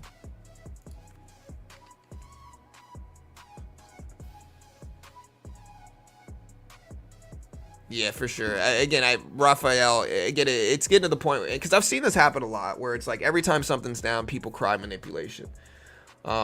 And again, I'm not trying to pick on you. I'm not trying to hate on you, man. And hopefully, like, again, some people turn into just long-term haters. They sit around waiting to criticize me. And again, please don't do that. Like, it doesn't matter either way. I'm just trying to show you, like, look, the SoFi dip does not mean that it's the end of the world. Like, they're still up relative to earnings. You know what I mean? Like, their earnings came out, it was at what, like $7.50s, $8? It's at 8.16s now. So it's still green from earnings as well. It's just, you know, not as green, probably from profit taking. It might go right back up. You know, you don't want to have the mentality of, like, every stock that drops is because of shadowy short sellers looking to keep a good stock down. Like, that's not the best mentality to have, brother. Yeah, all good, Raphael. Again, I'm not trying to pick on you. I'm just saying. Boeing. Yeah, Boeing didn't post guidance. They posted better than expected EPS and revenue, though. You know what I mean? So. Or for SoFi, maybe they were good. I don't know. Let me see.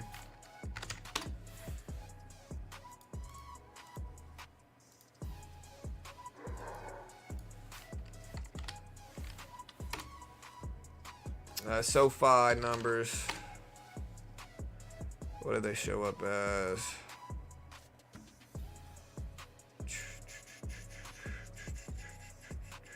Oh, no, they showed 2-cent profit for SoFi. So they showed profit. And that's good. So, yeah, SoFi showed profit. But again, I mean, they're still a company struggling to maintain those profits. It's the first profitable quarter they've had in a minute. You know what I mean? So I think you got to look at it in that way.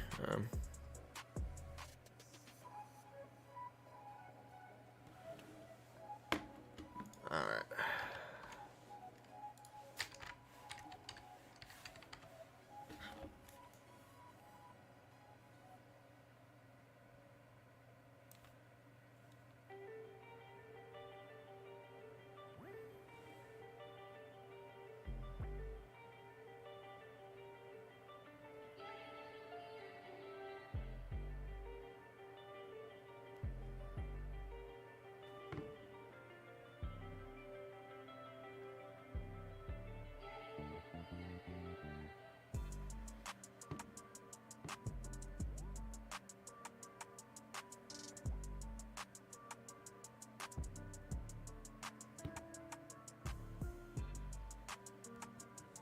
All right, guys. So Boeing at 201.30s, 201.30s. Tesla at 186.60s, 186.60s. Nvidia dipping down to 616s.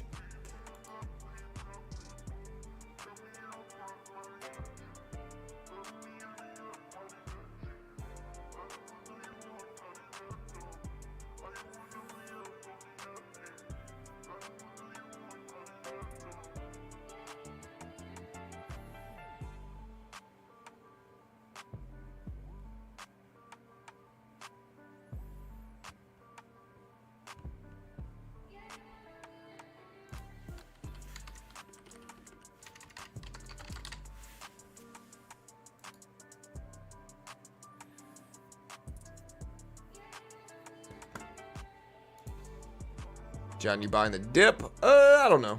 All right, guys. Hey, we got 8 minutes here. 8 minutes until the non-farm employment data drops.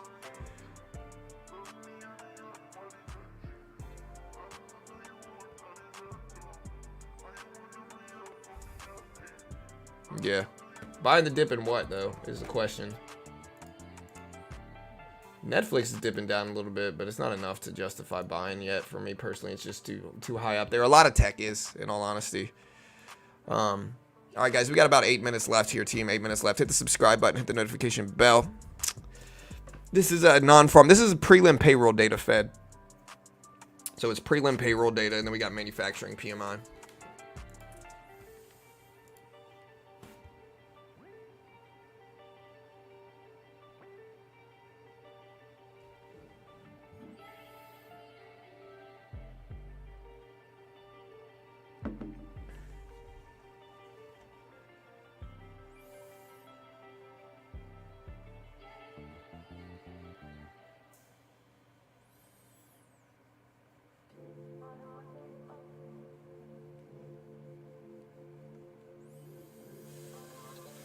All right, team.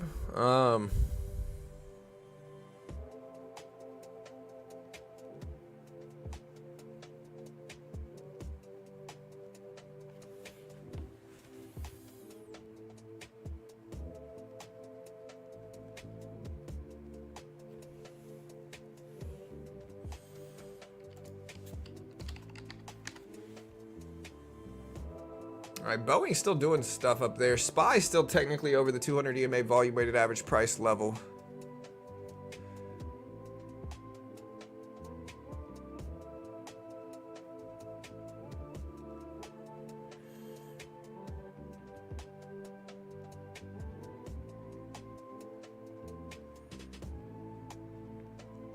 Bro, filters are freaking out of control right now, dude. Filters, like, my problem is, like, dude, like, you look at filters of people, bro. And I said, bro, you're welcome, guys. So you look at filters of people, dude. Like, the problem is that I got, like, 70-year-old people on Facebook. You look at their picture, they look like Edward in Twilight. Like, it literally just, it's like, bro, you know you don't look like that. Like, I think people get so, it's dystopian. You know what I mean? Like, people get so weird. Like, it's one thing with, I'm not saying you shouldn't touch up your images, but, like, again, you got, like, 70-year-old people putting out filters that just make their face completely wrinkleless. And it just looks weird. It just looks strange. Like, everybody knows you don't look like that, you know? It's a problem. It's very odd. It's very odd to me. You know what I mean?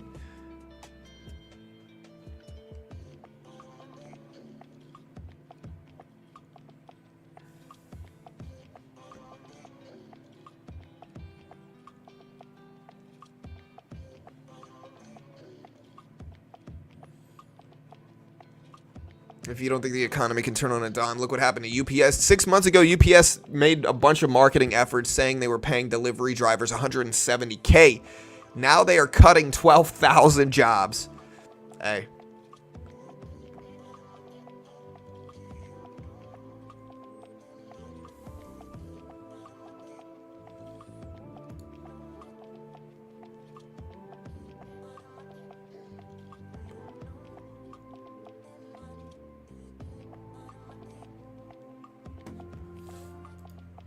All right, guys. Hey, we got 4 minutes here. 4 minutes left until non-farm employment change. Let them feel young again. Geez, I'm not trying to hate. Listen, they can do it. I hope they know how ridiculous it looks.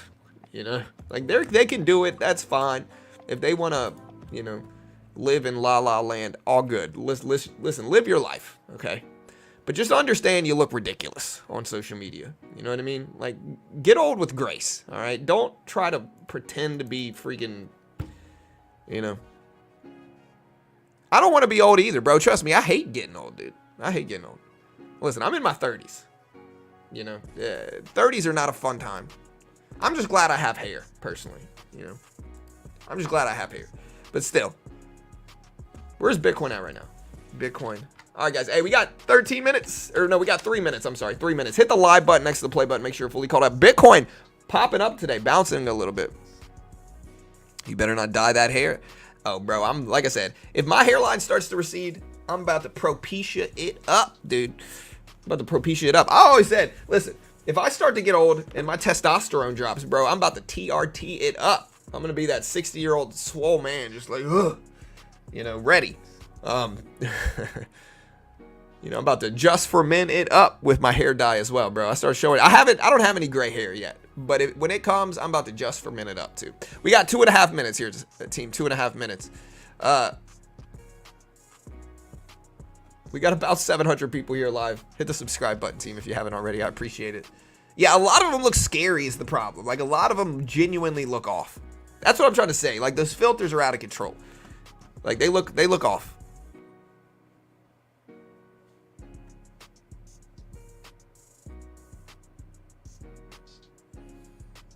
Yeah, top 3 YouTubers in their 30s ever in the world right now.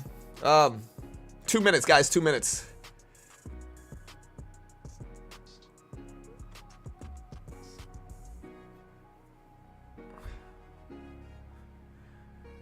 Yeah, if my test ever starts to drop, bro, I'm gonna be Gordon Ryan in my jiu-jitsu class, bro. I'm just gonna turn into Gordon Ryan, you know. I'm gonna dye my hair blonde, you know, get on the test and just be, you know, guillotining everybody in the world. Top 3. All right, guys. Hey, we got a minute and a half, team. A minute and a half.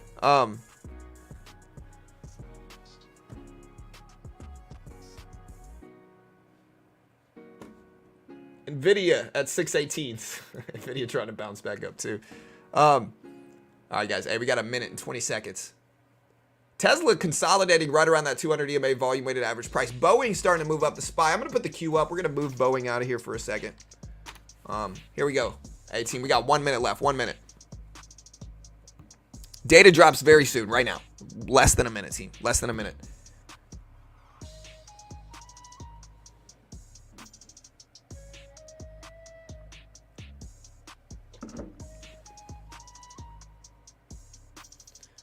$40 seconds. 40 seconds. Again, hit the live button next to the play button. Make sure you're fully caught up. We got Tesla, the Q, the SPY on screen. You want to make sure your live button has a red dot next to it. Your live button has a red dot next to it on the play, next to the play button. You want to make sure it's red. You can also put it in fast forward. Make sure you're fully caught up. We got 20 seconds, guys. Nvidia starting to bounce up a little bit. The NASDAQ bounced it up a little bit as well at 422s almost. And here we go. Non-farm employment data dropping in about 15 seconds, guys. 15 seconds. Let's see what it shows.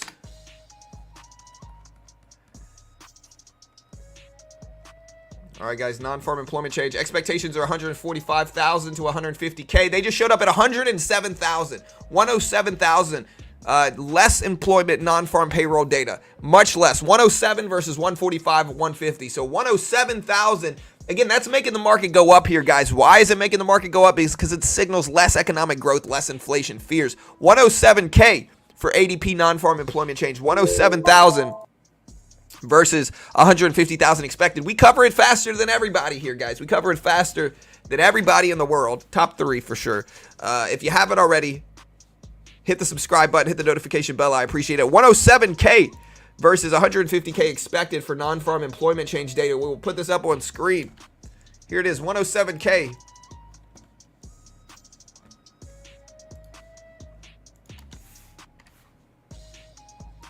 There's the data right there. 107 versus 145 expected.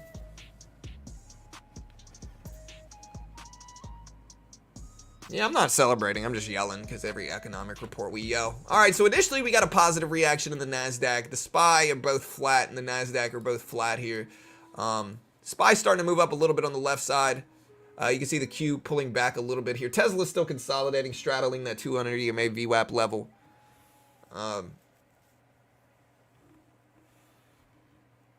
Yeah, this is the prelim payroll numbers, guys. The prelim payroll numbers. The full payroll numbers drop Friday.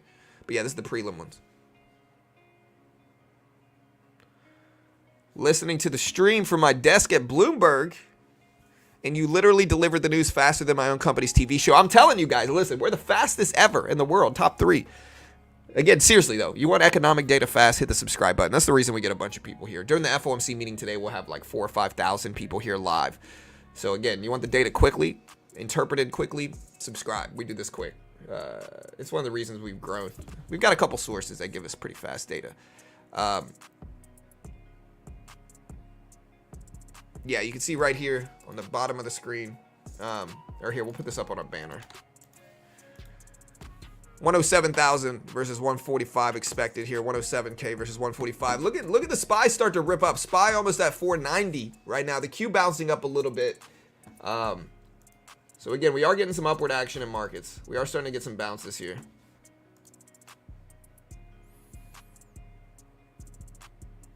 Is Boeing moving up? That's nice to see. We're in Boeing right now. Yeah, Boeing up to 202.50s. Almost at highs of pre-market.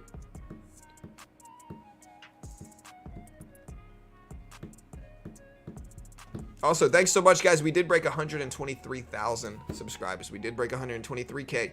Thanks so much. I appreciate the love. I appreciate the support. Let's keep the growth up. Let's keep it up. Market's starting to bounce a little bit. And again, we are going to be day trading today. You can see my profit yesterday on this account.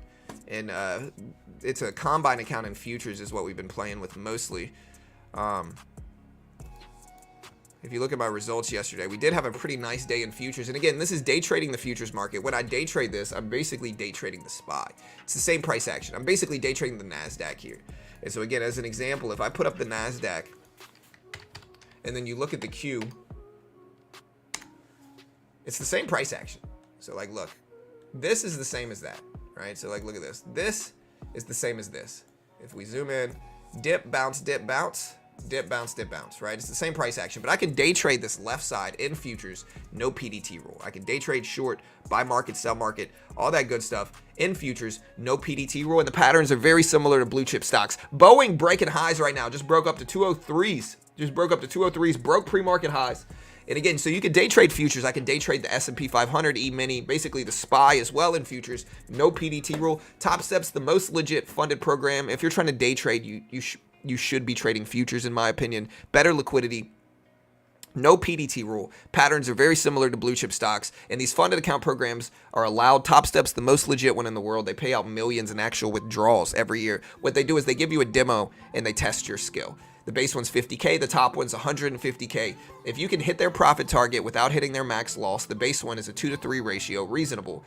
They fund you if you can follow their rules. 50K with a 90% split, and they pay out millions, fund thousands of traders every year, pay out millions in actual withdrawals every year. And again, they've been around for over a decade. And so again, if you want to check them out, great way to help support the channel. Here is the link. Again, we'll put the link up. They are a sponsor of mine. Great way to learn day trading. Limit your risk. Most day traders lose. And so you can either put up the money up yourself and probably lose that, or you could try a funded account program. It genuinely helps your skill just taking the challenge, and the base one's only 49 bucks, 50 bucks. And so again, also remember guys, we have no idea what we're talking about. We are terrible at this stuff and have no idea what we're talking about. Always understand that. All right. Like in the back of your mind, just remember John does not know what he's talking about. All right. Just big understanding there. Moving on. If you want to check out our sponsor, here's the link. Great way to help support the channel. So there's no options in futures. They do have contracts, right? And what we mean by contracts is, hey bud, love you, buddy. How you doing today, man? You doing good? All right, love you, bud. Have a good day, dude. Hola.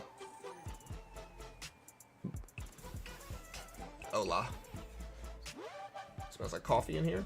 It is coffee. I love you. Have a good day.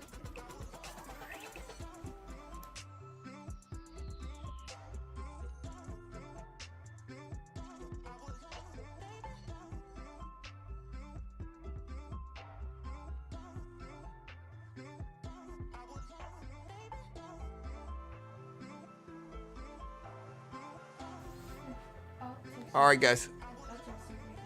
Okay. All right, love you. Right. Justin. Hey, my guy Justin's got it right. Remember, I'm awful at everything I talk about. Anything and everything I'm talking about. Jiu-jitsu, bro, I am horrible. You know. But I will guillotine you all day in jiu-jitsu. But I'm terrible at it as well. So yeah, there's no options in futures. When you hear contracts, okay, so you got to understand the nature of the futures market. All right, so again, most day traders, they try to day trade penny stocks with like cash accounts. You're going to be so restricted, it's virtually impossible to find an edge doing that. So back in the day, right, farmers would grow crops. And by the time they came to yield those crops, prices had fluctuated. Let's say corn prices, if they're growing corn prices had fluctuated so much to where it wasn't profitable. Farmers were big mad about that. And so what they started to do was they started to sell in speculative contracts to investors, locking in the price. So regardless of what the price did, they knew they were going to make money. And they called them futures contracts because they were speculating on the future price of a commodity, right? They called them futures. And there's no PDT in futures. There's less red tape. Over time, the futures market has grown to where you could day trade the S&P 500 in futures, no PDT rule. You could day trade the NASDAQ, you know, the QQQ price action essentially in futures, no PDT rule. You can short, you can go long. It's grown and evolved to a point where you can trade all these other investment vehicles without needing $20,000+ like you do in stocks, right? That's the reason the futures market is useful. And that's why most day traders should try futures first. And again, you can try it on Top Step. It's $50. You still have some pressure, all that good stuff. There's the link. But again, they're a sponsor of mine. I'm biased because they pay me money.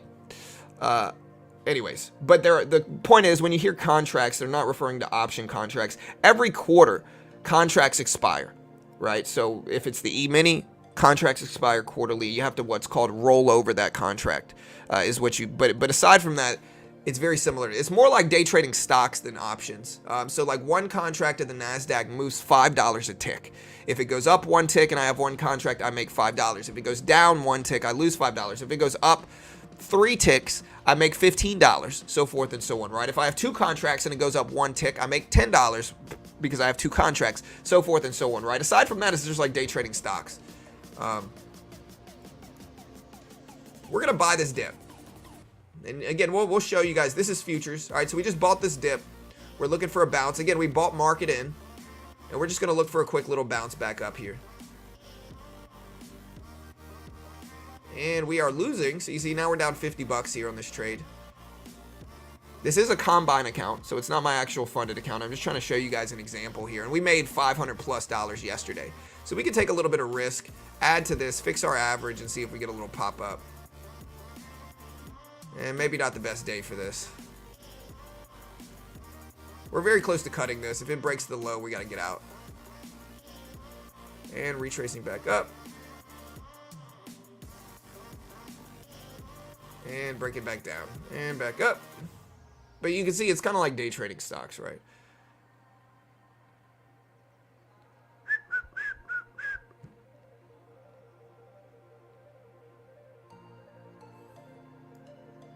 We got our hand over the cover button, and we got to cut that. So we lost. So again, you can kind of see our profit graph go down some. Now we're only made 370. And maybe we're in this trend, but that's day trading futures, is the point.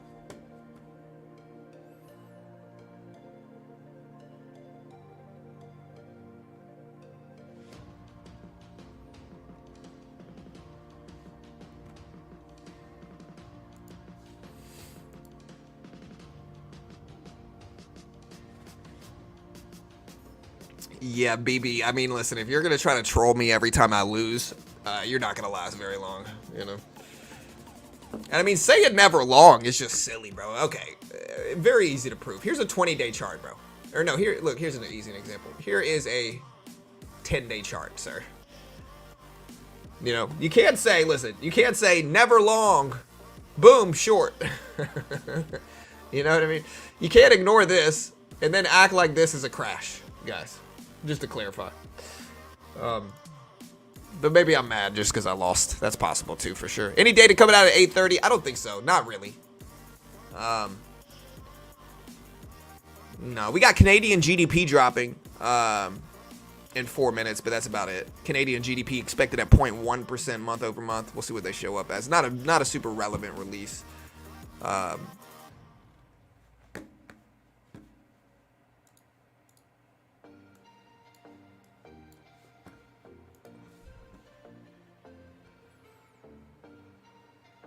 John, you don't have to lose money just to try to prove us you're bad at things. Yeah, I mean, listen, I meant to do that, you know? Like, losing, dude? Anytime I lose, it's intentional, you know? Like, we lose on purpose here, guys. We breed excellence, okay? Humility flows through me like water, all right? I'm like Bruce Lee, but, like, humble, you know? They don't fear the man that has practiced 1,000 different types of trades. They fear the man that's practiced one type of trade 1,000 times. I think Bruce Lee said it. Maybe Abe Lincoln might have said it too. I don't know.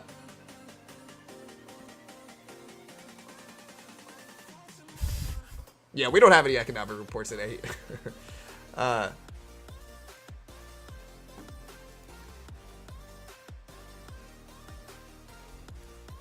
Employment cost index. Yeah, it's not really a super major like thing though. The employment cost index expected at 1%.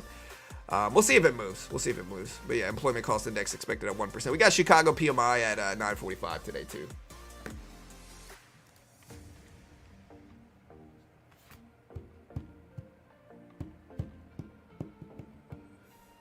All right, so SPY bounced it up a little bit here. We'll see if it holds it. Again, it could be a flat day today.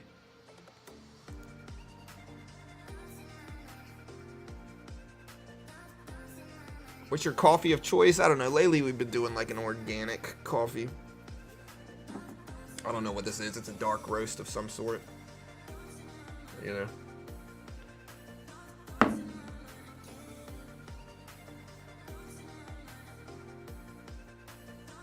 In all actuality, people who don't realize is making a little bit of money in the market is technically not as hard as getting that many subs and live stream successful. Yeah, it's much more difficult than a lot of people think. I've had a lot of people like, you know, the problem is this, right? People I've always tried to work with in the past, they almost always want to do what I'm doing. You know what I mean? And so it's like, it's been a situation in which I try to hire some like contractors. Pawn's the only one that hasn't like eventually tried to do what I'm doing. But it's like I've hired contractors and I hire them as either guests on the stream, contractors to help me make content, whatever it is. And they see me doing this, right? And they see my views and they see me doing this and they think that they can emulate it themselves. You know, so it's like I've brought people on as business partners and created other channels about markets that were getting hundreds or thousands of views. And, you know, I've had people say, hey, you know, I don't have time to work on the channel that you and I started because I'm going to start live streaming myself. And I've been like, all right, bro. You know, people think it's easy. They think they're about to start live streaming and get the same amount of views that I get. And then they start live streaming and they get like 2 people there. They get like 1 person watching, 2 people there. And they do it for day after day, week after week, month after month. And they get nobody watching their streams. And they realize that like it might look easy. It is certainly not easy to get this many. I've always said if you can get a couple hundred people watching your streams, you can make 50K plus a year. Easy. You know, easily 50K plus a year. But what they don't say is it's very difficult to do that. It's very difficult to do that, especially like getting 7, 8, 900, 1,000 people, you know, thousands of people live. It's not easy to do, you know.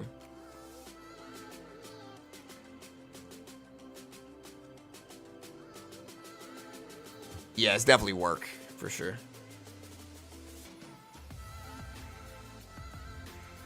Yeah, I don't put any sugar or creamer in my coffee. It's just straight. I like the bitterness personally. All right, so there's 8:30. We did have the employment cost index drop. It came in at 0.9%, 0.9% versus 1% expected. It actually caused a little bit more of a bump in markets than everything else. Look at the employment cost index ripping markets up, more so than the employment change numbers here, which is interesting. It came in at 0.2% for Canadian GDP. And again, employment cost index came in at 0.9% versus 1%. So basically a little bit lower than expected. And markets are churning up a little bit. So that's interesting for sure. I guess I'll put that up on the screen. Again, it just came in at 0.9% versus 0.1% expected, or versus 1% expected. So almost flat. We'll put it up on screen though.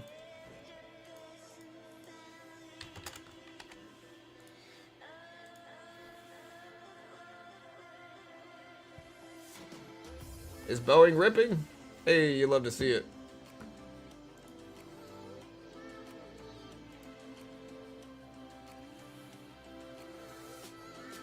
Hey, nice bow. Congrats, bro. Yeah, Boeing at 204s right now. Let's see if it continues. I'm in Boeing right now. Again, we're still pretty flat, but, you know, better than we were 20, 30 minutes ago.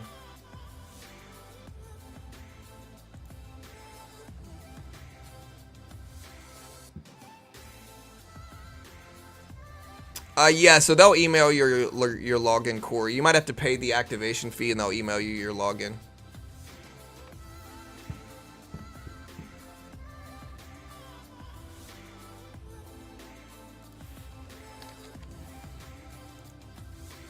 All right, look at Boeing rip. Hey, let's see if it continues.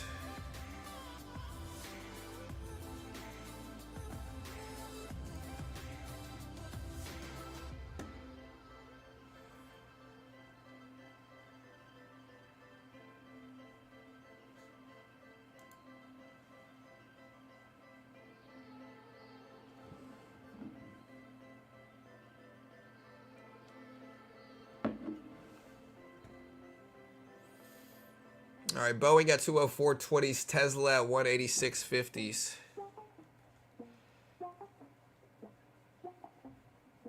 Yeah, I think there's a demo account.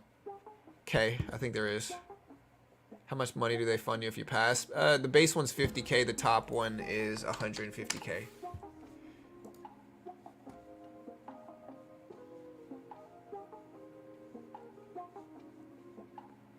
So yeah, the top one is 150 bucks. You got to make 9,000 in profit without losing 4,500. The middle one is you got to make 6K in profit without losing 3K. The 50K one, you got to make 3K in profit without losing 2K. Honestly, if you really think about it, though, the 50K combine has the best conditions. If you really think about it. But the 150K combine will give you more room. Like the 50K combine is a 2-to-3 ratio. So you can't lose 2K, but you got to make 3K, which is reasonable. The other two are 2-to-1 ratios, you know.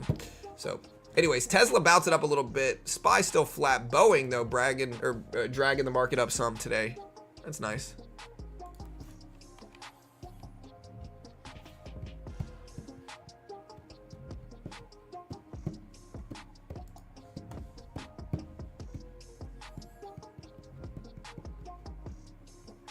You can't withdraw the 3K. Once you're funded, anything you make after that, as long as you hit their conditions, you can withdraw. You know, they're gonna have certain limits because they're not gonna let you withdraw 10 bucks. You know what I mean?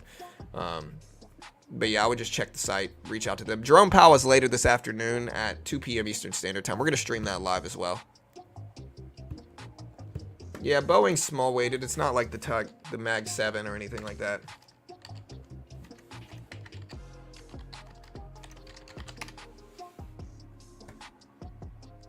What's the Boeing weight, actually? I'll have to look up Boeing.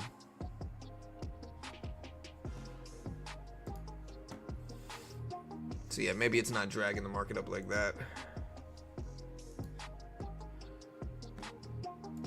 It's doing well, though. It's almost in the 205. It's dragging my portfolio up, I guess is the easier way to put it.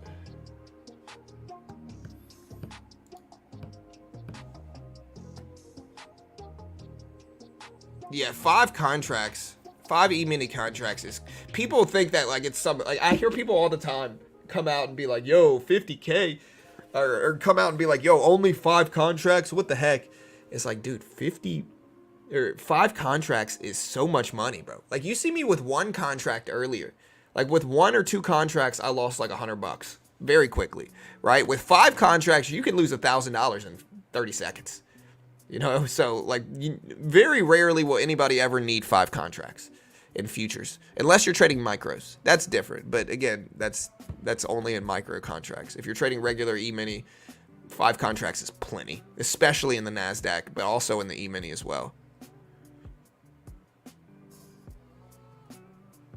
The Fed decision is 2 p.m. Eastern Standard Time. We'll cover it live. We'll be streaming live. So hit the notification bell. We'll be live streaming the entire thing like we always do.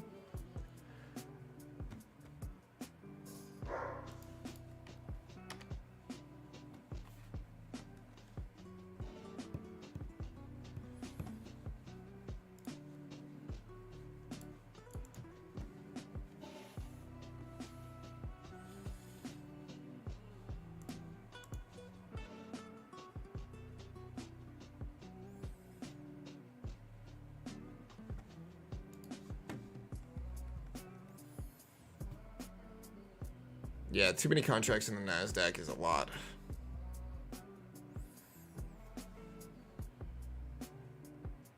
Yeah, we're going to trade at the opening bell. We've just got to wait and take time. NVIDIA's still breaking under 615s, under that 200 EMA volume weighted average price level.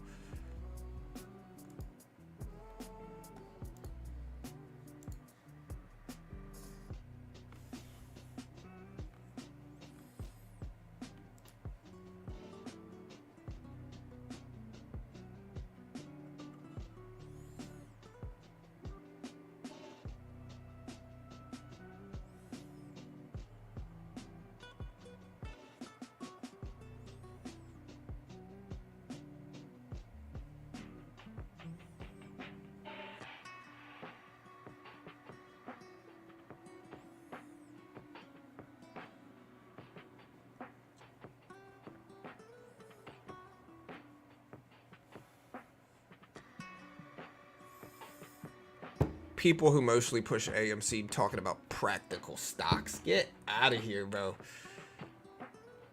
Practical? What's your top 3 practical stocks in the world right now, guys? Let me know. Let me know in chat right now what's your top 3.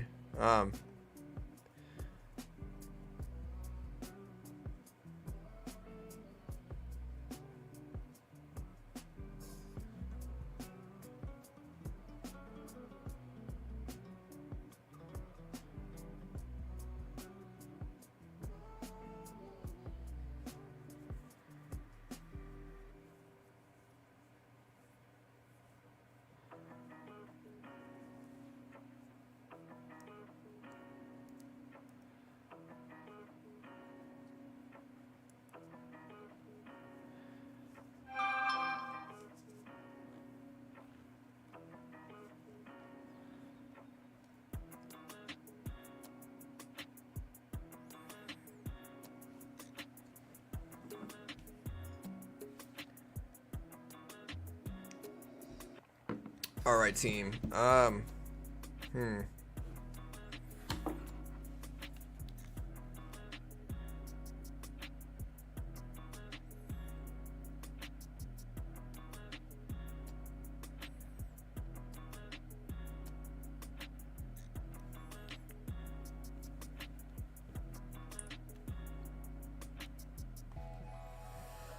Hopefully we get some good action today. The Fed decision today.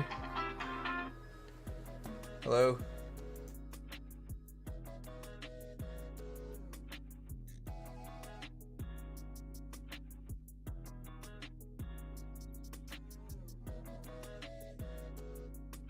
Yeah.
All right, we're back. No, not trash. My wife forgot her phone. Tesla bouncing a little bit. SPY all the way back up, though, after dipping down some. Boeing still moving up, but yeah. Yeah, it's not the trash.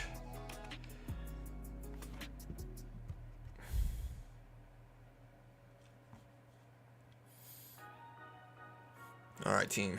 FOMC decision day. You guys ready? I'm ready.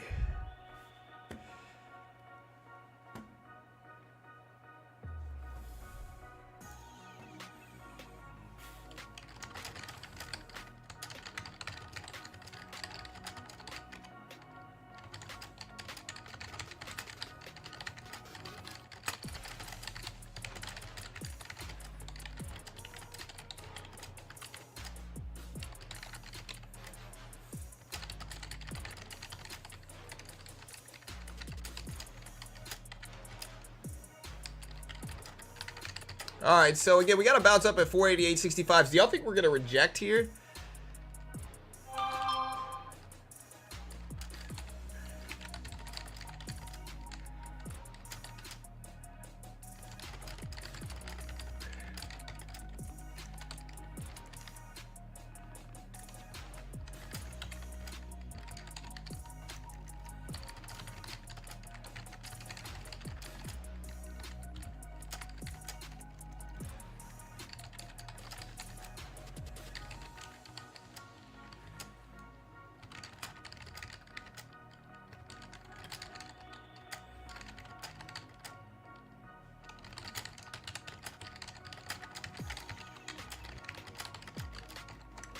All right, so again, we did get another bounce up here. Part of me wants to short the SPY. Should I?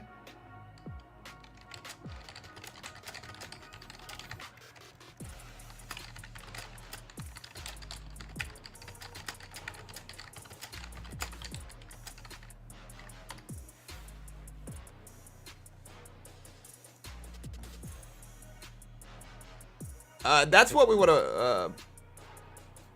That's what we want to pay attention to, is what he's going to say regarding rate cuts, what he's going to do. I mean, we could ask the chat, do y'all think Powell will say anything regarding FOMC rate cuts? Do you think he'll say anything, team? Let me know. I'm not sure. I'm really not sure. Yeah, that sounds about right, Mopar. 140 bucks a month is about right. That's roughly what I pay. I actually pay a little bit more than that per person, but my whole family's in it, so, you know.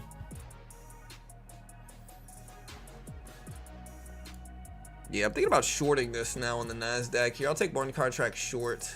It might be a flat, choppy day, though, you know.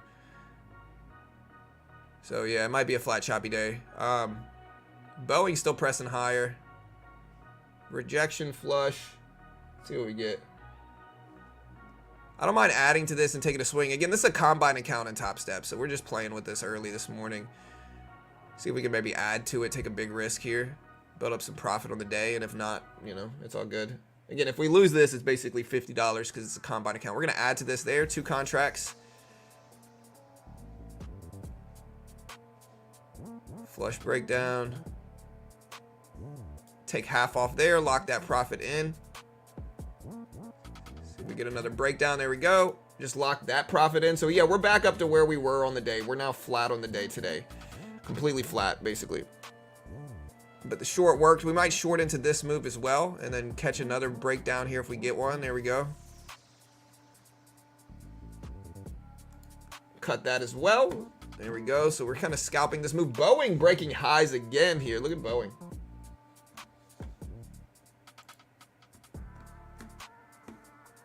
Looking weak. Tesla at 186. So Tesla bounced it up a little bit too, but it's still kind of neutral. We'll see.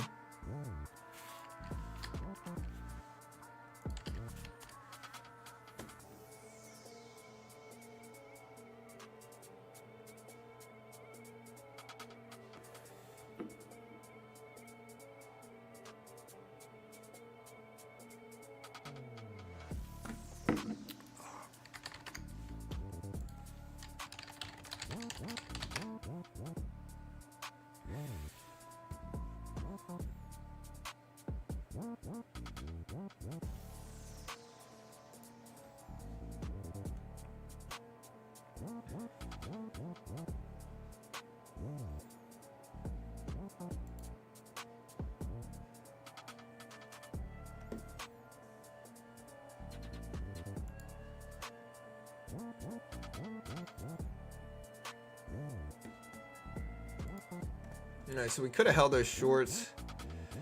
So remember, guys, this is a combine account. So remember, I am terrible at this stuff. I have no idea what I'm talking about. And again, understand rule CFTC. Again, with the funded account program, they give you a demo. They test your skill. If you can pass the test with a demo account, then they fund you and do all this different stuff. But just like I said, understand this rule, which we talk about a lot. Don't sue me, basically what I'm saying. Yeah, join our Discord, guys. Our Discord completely free. Doesn't cost a penny. We got a ton of great traders on our Discord. Let me add this.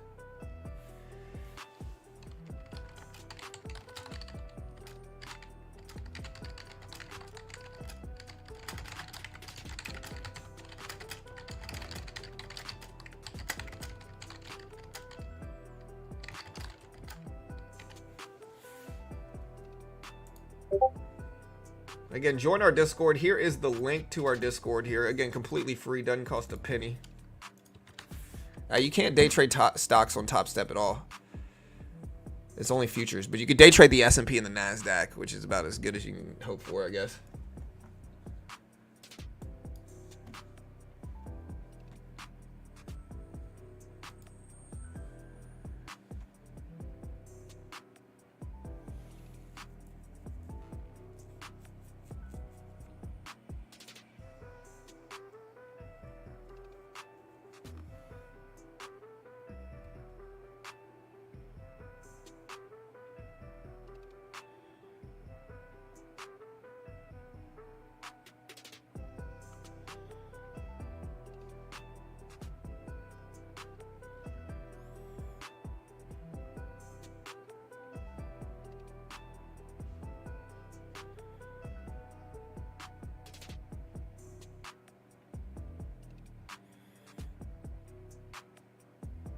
All right, so we did get this big bounce up. Still at the 200 EMA volume weighted average price. I don't know what to do. This is too strong of a green candle to try to short it again. Because again, a lot of the time you get these big engulfing candles covering these last few and then upward action here. So I'm not trying to mess with that, because again, you can kind of see this one big green candle takes out, you know, essentially these other 3 candles, or 2 candles at least right here, which is called engulfing. Very strong moves generally follow. But again, I don't know for sure what's going to happen, but yeah.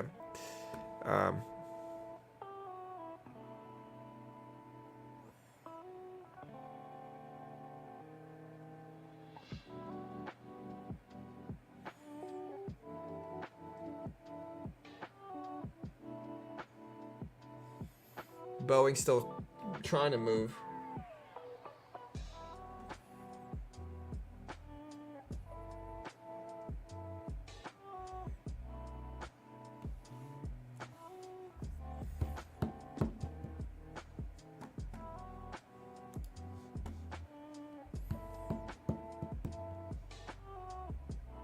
And we got a little bit of a rejection, so maybe I'm wrong there. I don't know.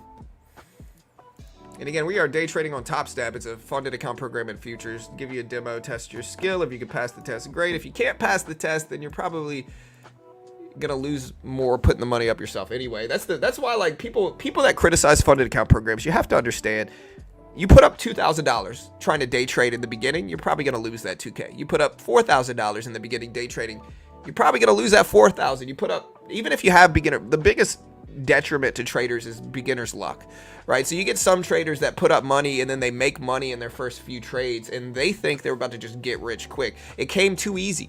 And then the following month or two, they just destroy their entire account, right? It happens a lot. And so a good way to limit that, learn how to trade with less risk, understand how to trade with less risk, is one of these funded account programs.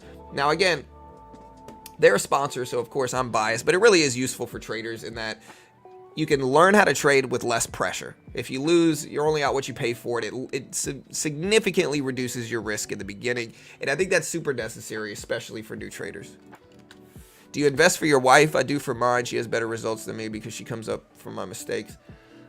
I don't invest for my wife, but I do tell her a little bit about what, like, she's more long-term. She's not going to take short-term trades. Right. And so what I'd specifically try to teach her is just diversification long term. And so, like, if she's got some money to invest, I always tell her, if it's me personally, and I don't tell her what to do, but I tell her what I would do. If it's me personally, I'm going to buy the S&P, the NASDAQ, gold, real estate or real estate investment trusts, and bonds. Right, I'm going to diversify into all those different things, maybe a little bit heavier into some of the tech stocks as well. Maybe I'll handpick a couple blue chip tech stocks and blue chip stocks in general and just build a portfolio around that and buy and sit for years. That portfolio is almost certain to make money over a long, long period of time. It's almost certain to make money, you know. Like, I was talking to my wife and she has, you know, I was talking to some other people had their funds and money with some other guy with like this financial planner. And it's like, I told him, I was like, did you make money last year? And they were like, no, we lost money. And I told him, I was like, last year the market did 24%. You could throw freaking, you could randomly pick 5 stocks last year and make money. You know, so it's like, if your financial analyst planner did not make money last year, at least, I would say at least 8 to 10% last year. And again, that's when the market did 24%. last year. If you're, and this is for everybody at home, if your financial analyst or financial planner didn't make at least 5 to 10% last year, they're not worth it. You know, the market was so easy last year to make money. And so if they didn't make at least 5 to 10%, they did something wrong. You know, they're making mistakes. Even with bonds, right? Bonds for a certain point last year spiked to like 4, almost 5%. Bond prices almost got to 5%, like 10-year bonds. And so, yeah, it's just something where you got to just make sure. A lot of people pick financial planners and they think their money is safer with them, but they're not. You're going to make more money just diversifying into major index funds, blue chips, and bonds, and real estate, gold, precious metals, and just sitting for 10 years. I trade everything. So we have, again, TOS has about 60 grand in it. Plus, we got deep into 6 figures in buying power. And then we also trade futures as well.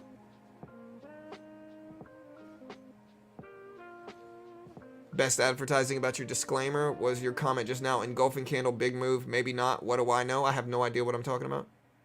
Did you blow up an account? Oh, I certainly did. Fun story. We'll tell everybody. So when I first got started trading, I watched the movie The Big Short. I was always a poker player. I tell this story, I feel like 20 times a week, but I was a poker player, bartending at the time. I went and saw the movie The Big Short, and I also had like a used book business from home. So anyways, I'm bartending. I go watch the movie The Big Short with my wife, Carol, and I realize, like, hey, I can make money in the stock market. And so I come home and I Google day trading and Tim Sykes, you know, warrior trading, financial freedom, you know, look at my millionaire students, look at my charity hospitals or whatever they're talking about. Just, again, total fugazi nonsense. Like, you know, again, what's crazy is that, like, a lot of those traders back in the day, they might have made money, but, like, a lot of them made money like this, right? Like, let me talk about it. So a lot of these guys made money trading newsletters in the early 2000s. Right? So a lot of them traded newsletters. So back in the day, you would get different email newsletters about specific penny stock companies, right? And you could front load into what came out on those newsletters and ride the pump up from the newsletters and low float penny stocks, right? And make a bunch of money. And a lot of those big time penny stock gurus that you see now still pushing it, that's how they made all this money in the beginning. But the market doesn't do that anymore. The market's not like that anymore. It's just not like that. No matter how much they want to pretend it is so they can keep selling courses and services, the market is simply not like that anymore. You can't make money like that. And so a lot of those guys have never made money in current markets. They have never learned how to trade these current markets, yet they're still slanging courses to unsuspecting YouTubers or to unsuspecting traders. And again, I'm not going to mention names. I'm not attacking anybody, but if the shoe fits, you know, and again, I don't even claim to be profitable or claim to be a good trader, but I'm not out here slanging courses and you know, selling a mentorship program either. But anyways, I digress. Back to it. So I started trying to day trade, and I started day trading like sketchy pity stocks, low float stocks. And I had $4,000 at the time, and $4,000, again, I'm not saying it's not a lot of money to me now.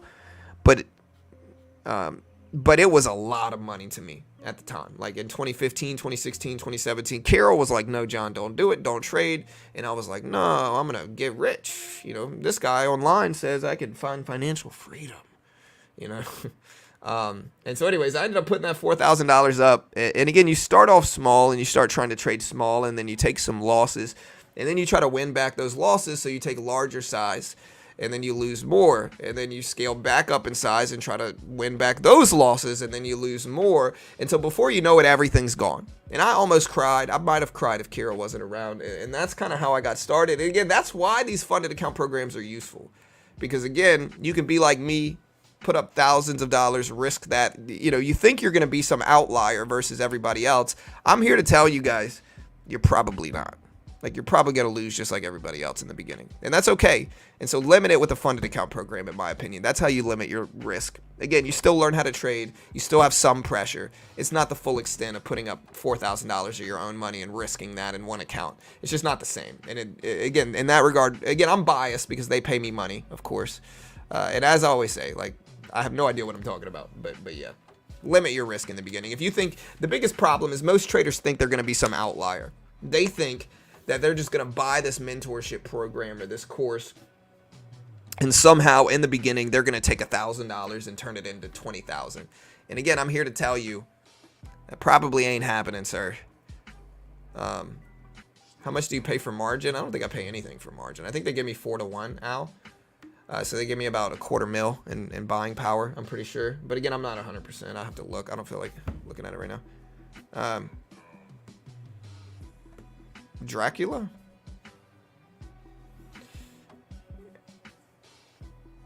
Hey, nice. Nice Chuck. Congrats, bro. What's up, Douglas? You mean Muay Thai? The striking art? Story never gets old. Don't trust them. Yeah.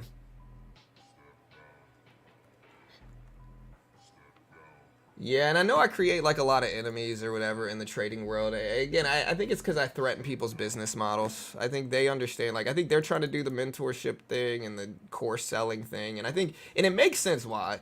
Like, people might not like me or whatever, but, you know, again, I tell people this all the time. If I really wanted to, team, I could make a bunch of sensationalized marketing and act like I was some millionaire, you know, trader getting rich off of my trading. I could rent a Lambo, and, you know, my house is actually a very nice house. I'm not trying to brag. What I'm trying to tell you guys is that if I wanted to make sensationalized day trading content based around my house and my fancy things here, I absolutely could. And I could sell you guys a course for thousands of dollars and make millions of dollars doing it with the following that I have on social media. I 100% could do that. I don't, because I want privacy and I'd rather sleep good at night. And so you guys got to understand where I'm coming from. I'd rather sleep good at night and be real with people than make millions of dollars and feel bad about it. At this point in time, I couldn't sell a course if I wanted to.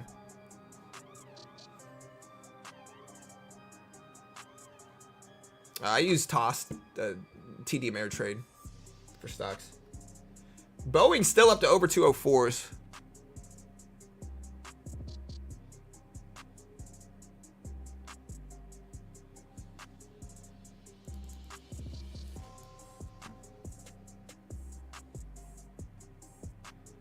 Yeah, I'm not going to mention names. Yeah, don't even trust me. You know, trust yourself. Figure it out yourself. Again, understand what it is.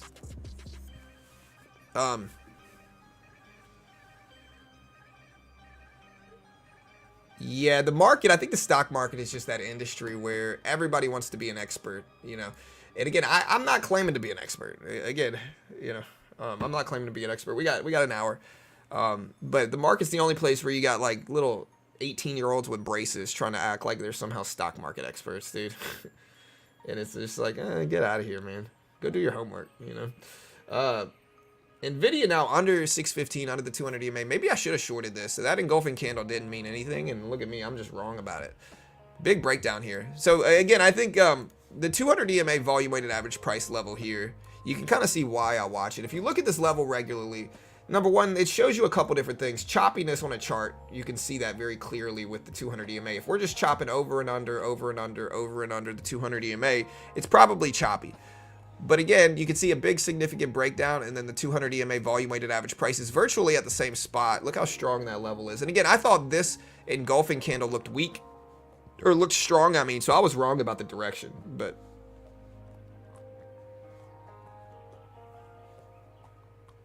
yeah, I'm not gonna say names. I don't know enough about them hard to really say anything good or bad. I'm just not gonna say anything. I don't know. Boeing's earnings were good. They declined to do guidance though, but they're still gapping up. Good EPS, good revenue. Do you think AMD is going to go up after the opening bell? I really don't know. All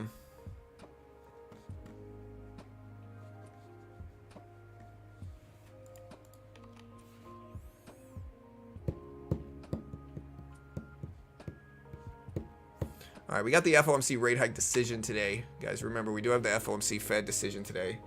Be ready.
Man, this is sad, dude. Social media is sad, bro.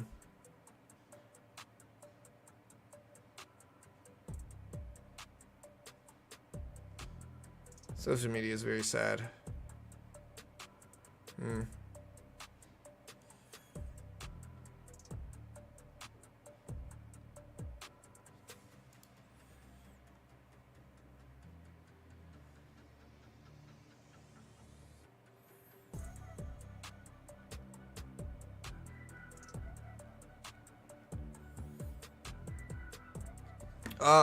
Anyways.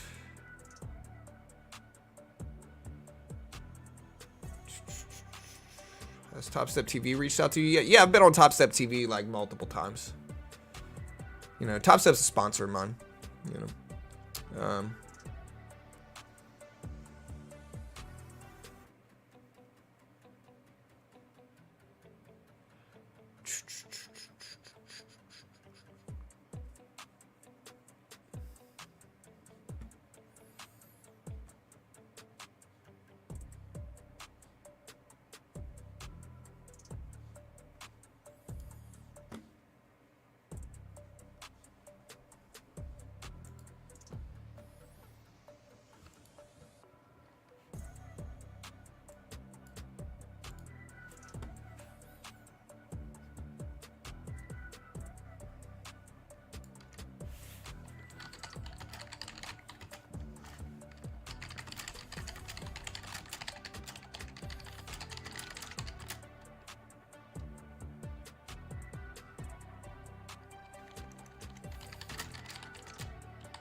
All right, guys. So again, Bowie got 204s, Tesla at 186.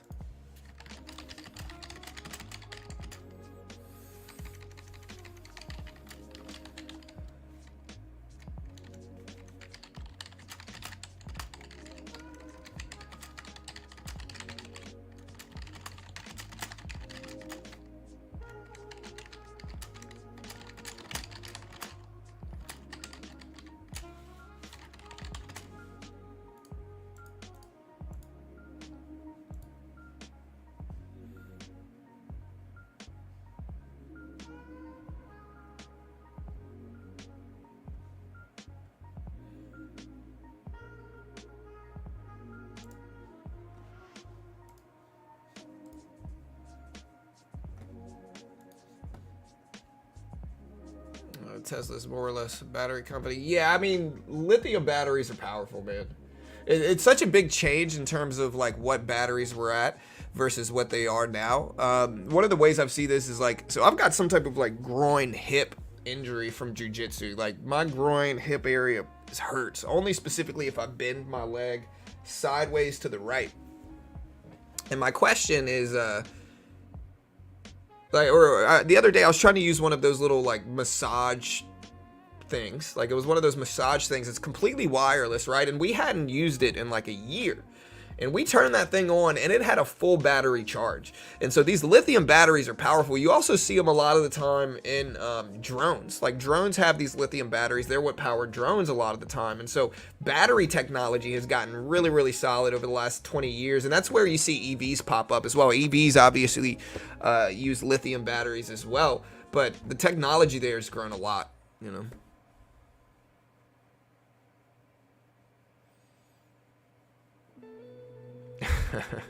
Man. Y'all get y'all's mind out of the gutter here, bro. I see a lot of y'all in the minds are in the gutter.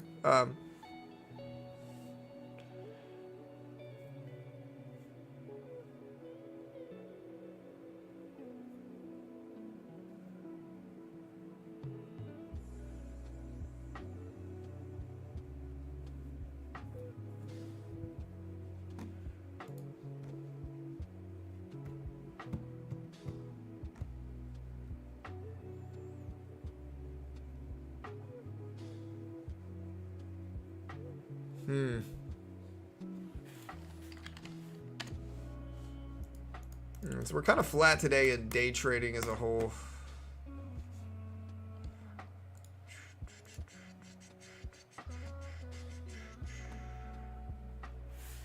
Let's see what else we got.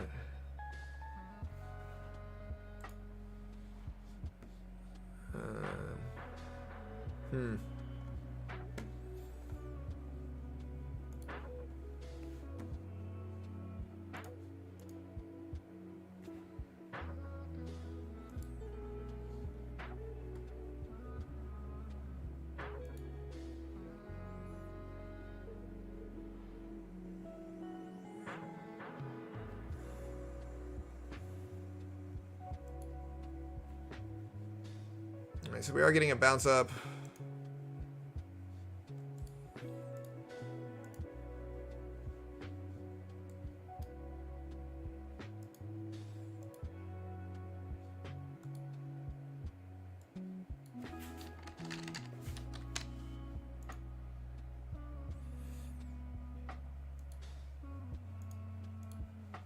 Let me see what else we got. I changed the. Let me check.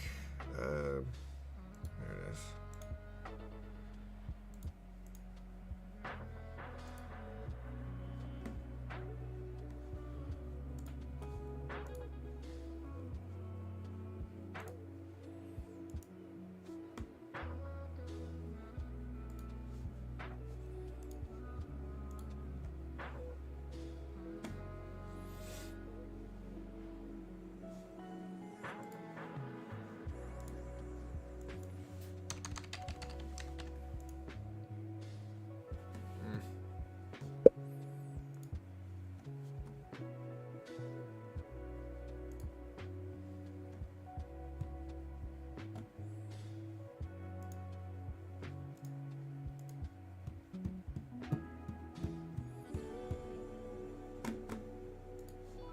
You think gas is gonna drop now? I'm not sure.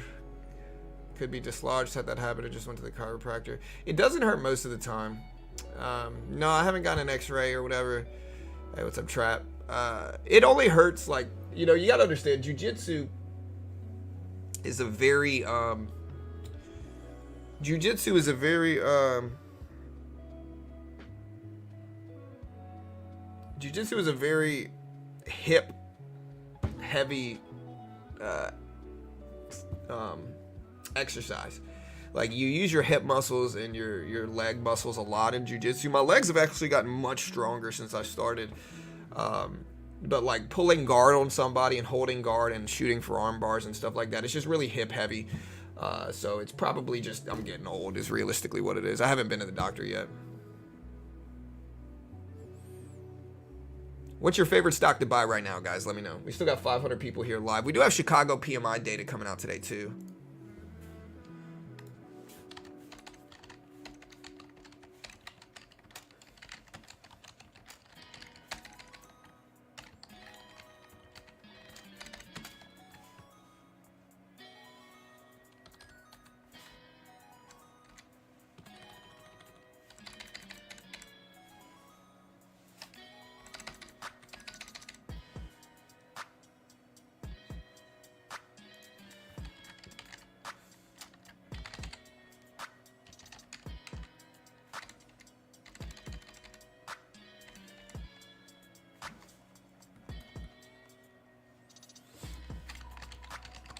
All right, so we still got 13 minutes.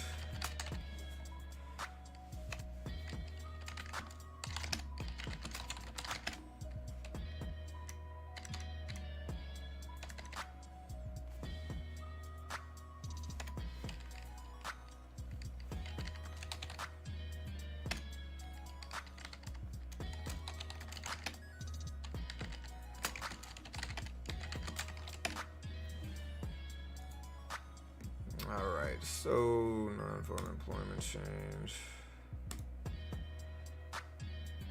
We got the Fed meeting today.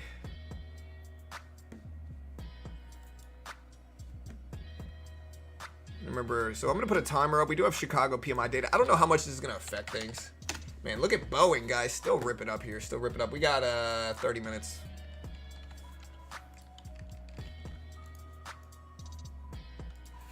So 30 minutes before Chicago PMI data release. Look at Boeing still pumping up. You love to see it. SPY right at that 200 EMA volume weighted average price level. Again, it could be a flat day today, guys. We don't know what kind of day we're going to get.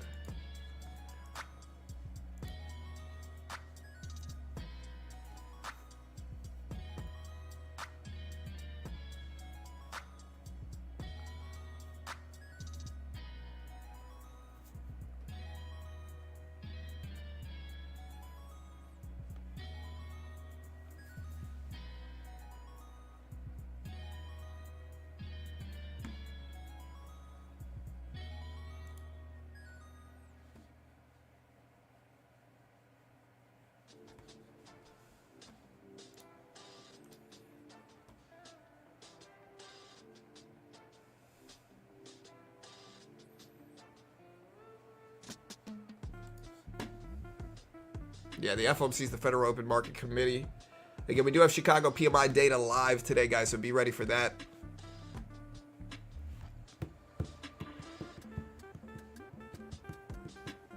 I appreciate the love. We broke 123,000 subscribers. We did break 123K.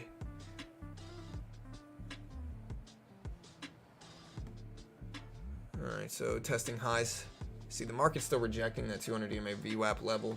Where's SoFi at? SoFi is still red on the day. SPY is still, we're still green on that trade. Walmart, man, I probably should take a little bit off of Walmart. I've made enough money on Walmart on this big gap up. Did they have earnings today? Were those this morning? No. Okay, no, those aren't until mid-February. Huh. All right, we're taking a little bit off of our Walmart trade just because we can. Man, that's good. Living on risk.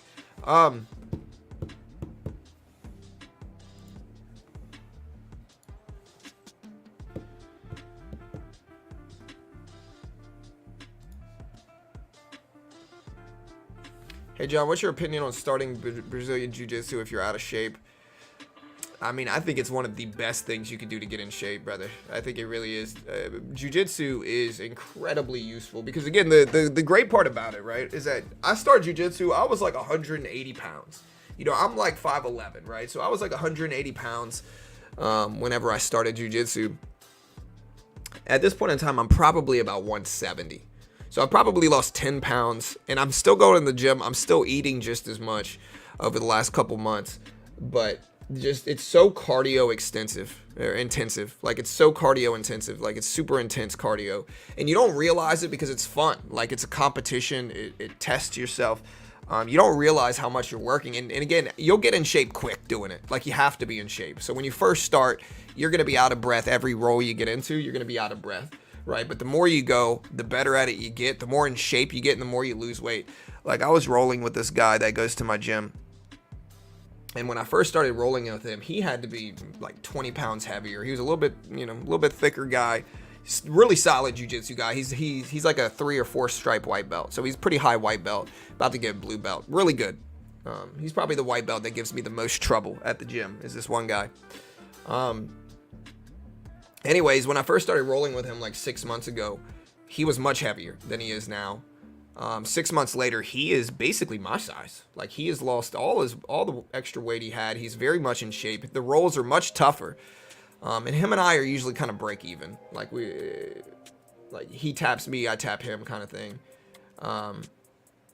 But he hasn't tapped me in a while. I haven't tapped him in a while. He's just solid. Good defense. Very difficult to tap. But anyways, yeah. But point is, very good cardio.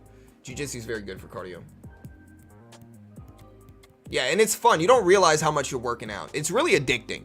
It's only for some people, though. Like, you'll go in there, you'll see people come in, and they'll brand new. And in the beginning, you're going to get beat up. If you've never rolled before, you've never trained before, like, you're going to get beat up in MMA or jiu-jitsu. It's just kind of how it goes, right? But the more you go, there's some people that are just become addicted to it like I did. I became very addicted to it. I try to go multiple times a week, every week.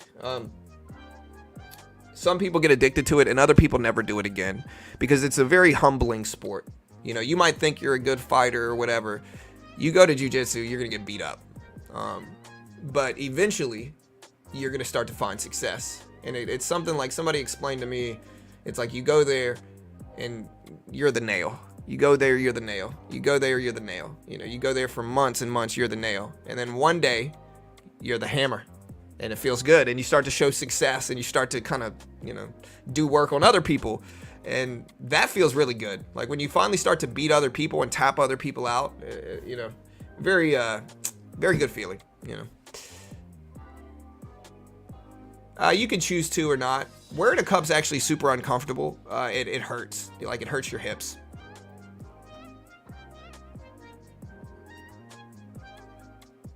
Oh yeah, sorry to hear that. Walmart doing a stock split 3-1. Yeah, we took a little bit of profit off of Walmart. We got 11 minutes left, team. 11 minutes left.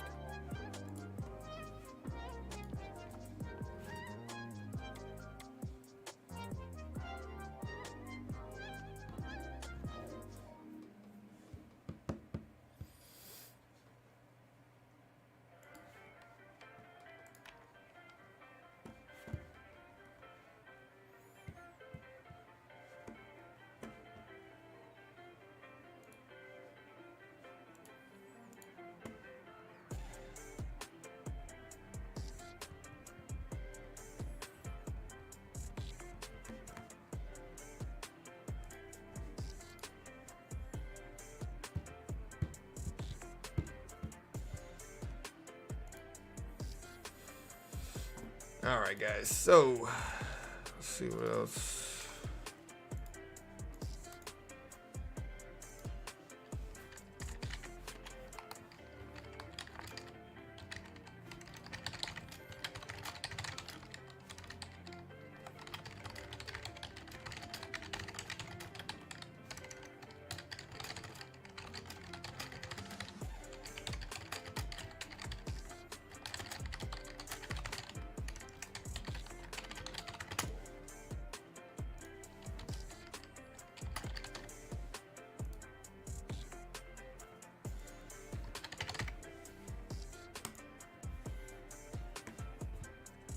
All right, so Boeing still breaking over highs at 205. We have about 8 minutes left until market opens. Contact lenses, I mean, I know people go to the gym and wear contacts. You're going to have to wear contacts if you roll. You're not going to be able to wear glasses. Your glasses would get smashed if you tried. I need glasses, but I'm nearsighted and I can pass a driver's exam without them. So like, I don't, I've never tried wearing contacts or anything like that to jiu-jitsu.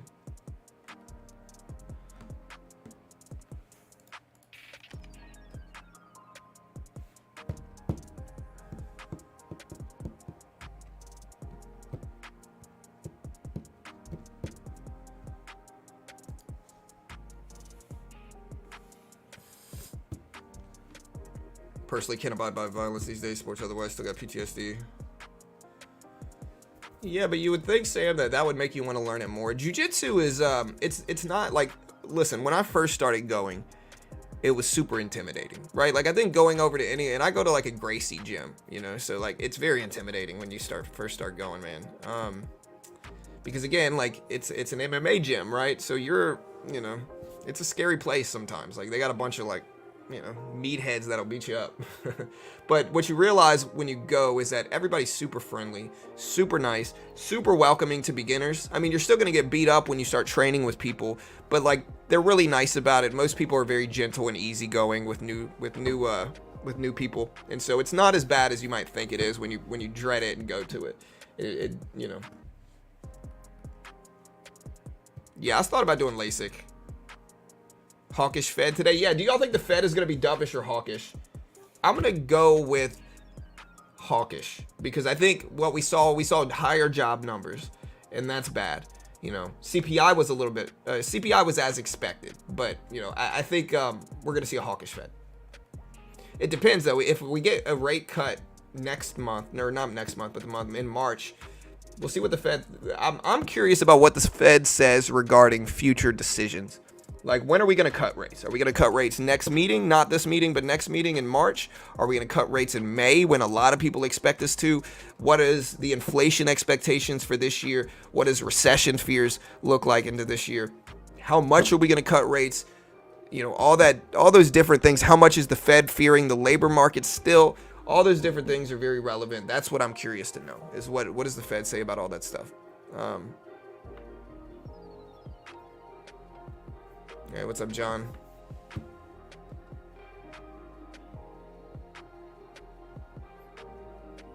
Yeah, I mean, it's fun, Sam. You know, June or July? Let me see. When's the next meeting? I know it's every 6 weeks, right? So we've got March, we've got May. What's the one after that? We've got March, May, June, July, September, November, and December. So after today, we've got 1, 2, 3, 4, 5, 6, 7 FOMC decisions. So.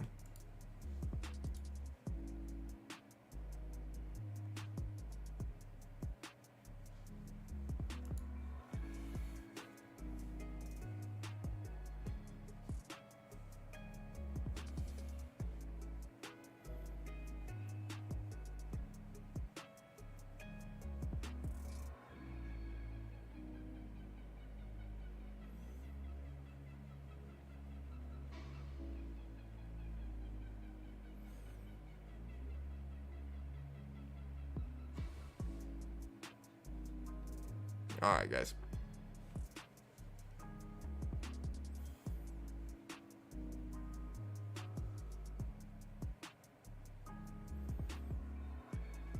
Let's see what we get. We got 4 minutes left until the market open. Remember, we do have, again, yeah, guys, remember, we do have Chicago PMI. Not a huge release, but it's somewhat relevant.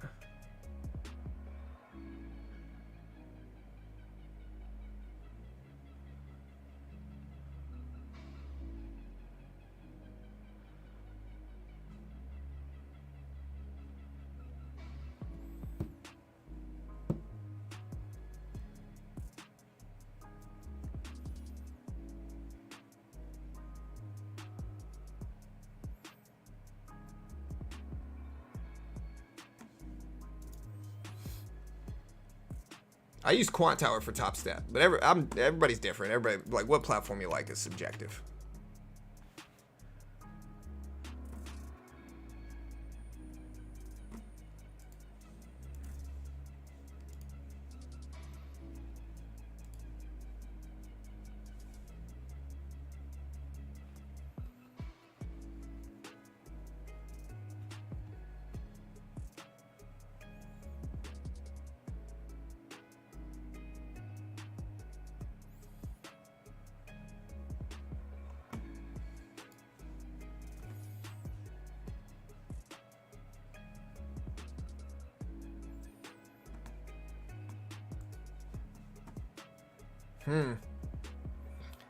All right, so we got a little bounce up. Market opens up in 2.5 minutes.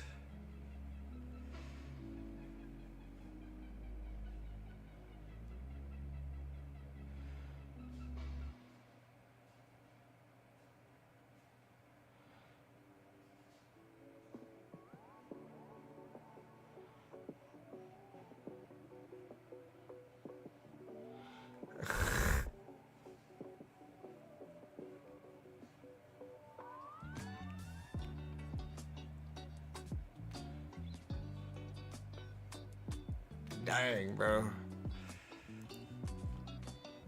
Bro, I was watching this video. Never mind. Why is GameStop trending? Where's GameStop at right now? I see GameStop trending. Boeing is one that a lot of people are watching today. GameStop's down slightly. GameStop's been pretty much flat for a while now since earnings.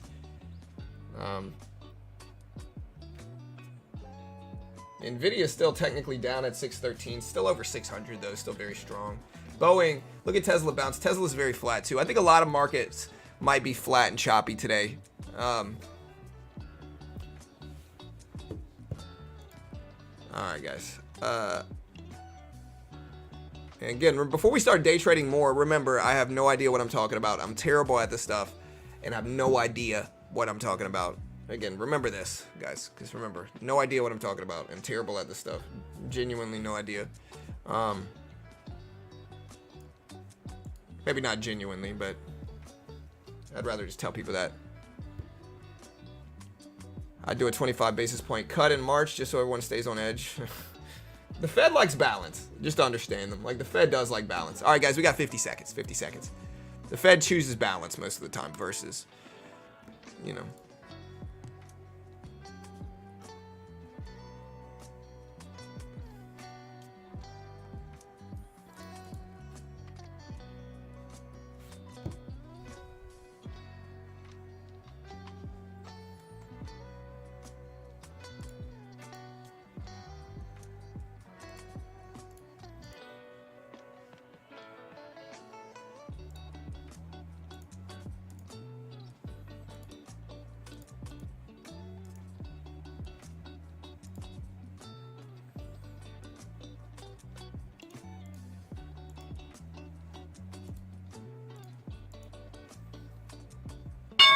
All right, there's the opening bell. Ouch, man. Freaking loud, dude. Look at Tesla rip. So Tesla at 188. Boeing still trying to bounce back up a little bit. Let's get ready to day trade some, too. Put all three of these up. Make sure this is the right one. I'm pretty sure it is. Remember, this is a combine account, so we're just trying to build up profit on this one first. We got a little downward trend. NASDAQ's starting to retrace.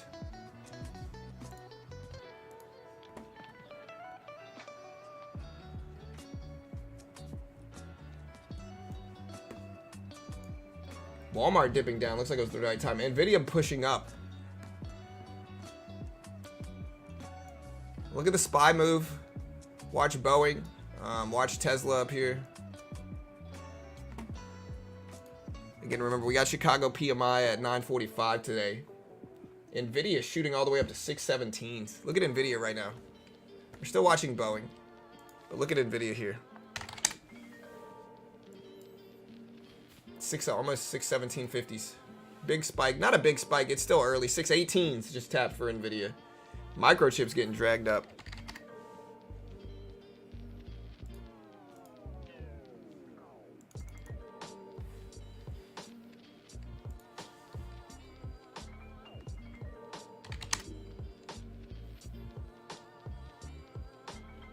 All right, look at the SPY rejected the 200 EMA volume weighted average price. Look at Nvidia up there at 618s.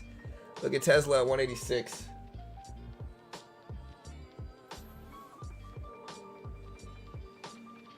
Microsoft pumping. Yeah, Microsoft now technically green on the day up to 410s. Right now, 410s. Nvidia's still moving. It's almost up to 620s.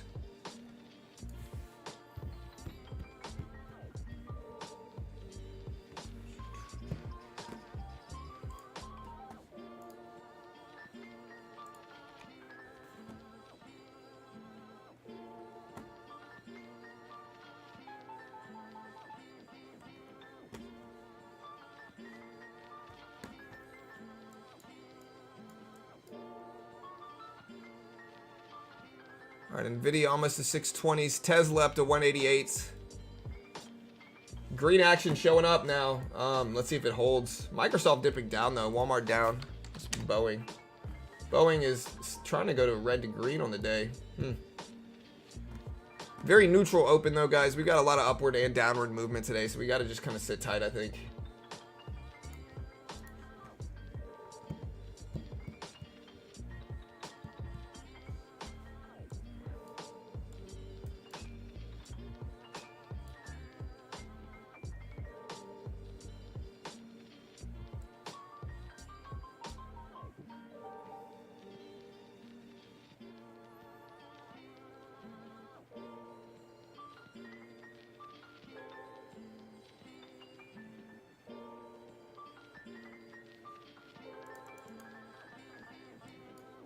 Boeing still pushing up big at the opening bell. We're now green in Boeing, where we were.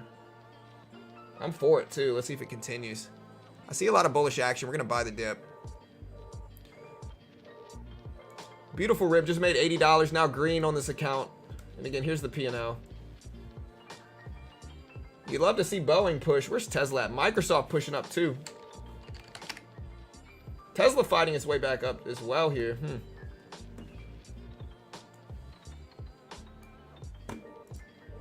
Boeing up to 207s. We're gonna take a little bit of profit here now because we can. Took a little bit of profit in Boeing.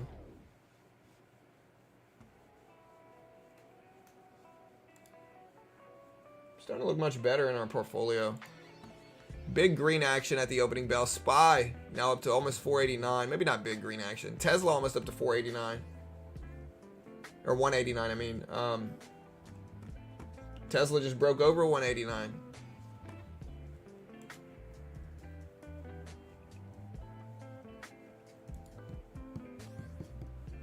Nvidia at 620s.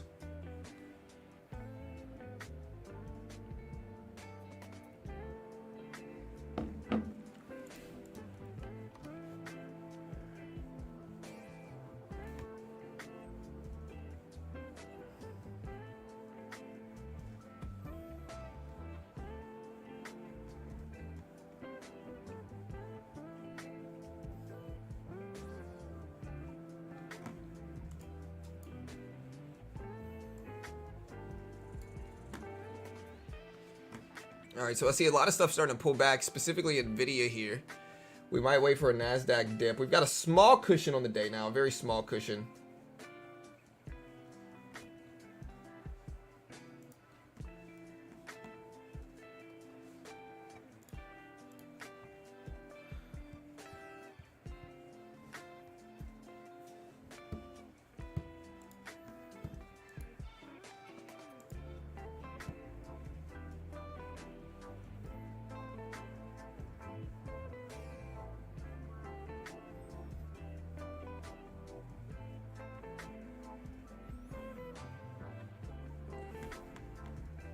Tesla's still making moves.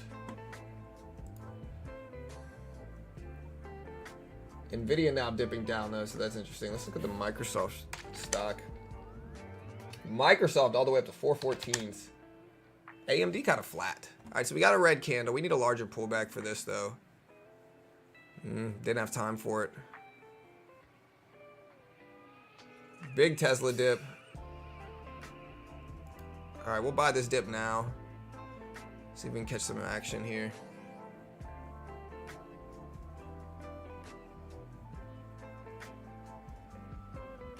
We'll add this too, but it is a combine account, guys, like I said, so we can take larger risks in it and play with it. Flat on the trade.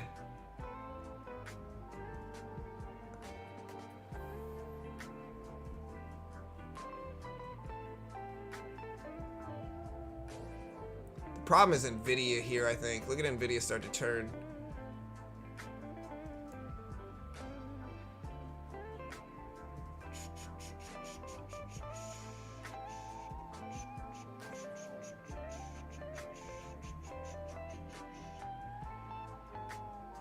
Yeah, I think I got to get out of this. Unfortunately, we got to just take that loss. The problem, and again, this is a combine account. We made $500+ on it yesterday. The problem is that AMD, Nvidia, Boeing, what is it? The Q as well. Tesla's still over the volume weight, but those two stocks all broke down drastically under the 200 EMA and the volume weighted average price. That's usually a weak side. So again, luckily, like I said, this is a combine account that we can reset if we want. I don't want to short this either, though, because I'm worried that we're going to get choppy action at the opening bell. Like, I'm worried that we're going to get up and down action. Again, the reason I'm really bearish is Nvidia and AMD. Boeing is actually okay, and Tesla's actually okay. But Nvidia and AMD had a very steep dip, And I would short because I think this looks like a lot of weakness. But Both of these dipped under the volume weighted average price 200 EMA, and now they're bouncing back, and I'm just worried we're going to get up and down action today. It is the FOMC day. All right, and again, we might take some swings here. I'll try to short it. Look, we're going to go ahead and just risk this one. This is a combine account, guys, so we can. All right, we got a nice little flush breakdown. We're going to add to this short. Take half of that off.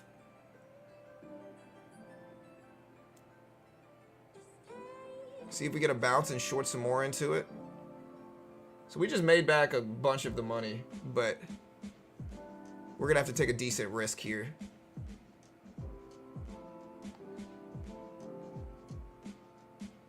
All right, we'll fix our average. Boom. All right, we took half off.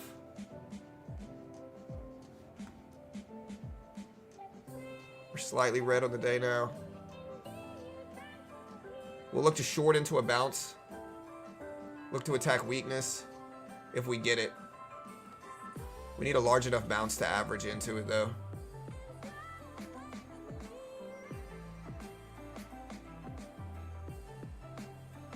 Not quite large enough bounce to add to it yet, so we'll just leave our one contract working here in futures.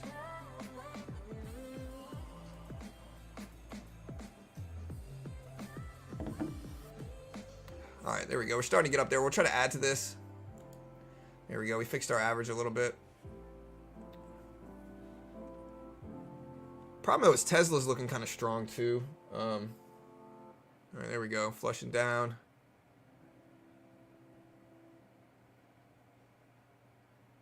We're kind of flat on the position now. All right, we'll take half off, lock that profit in. Boom.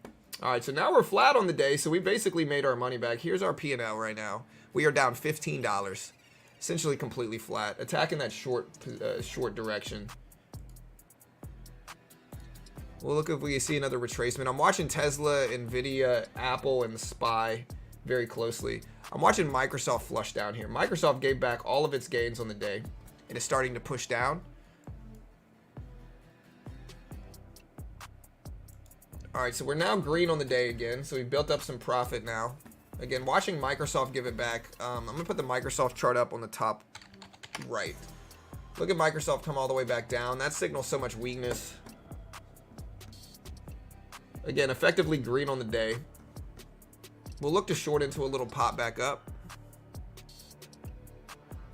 And again, I don't mind risking this account today because I think when you're trying to get funded on these funded account programs, you kind of have to sometimes, in all honesty. All right, we'll take 1, 2.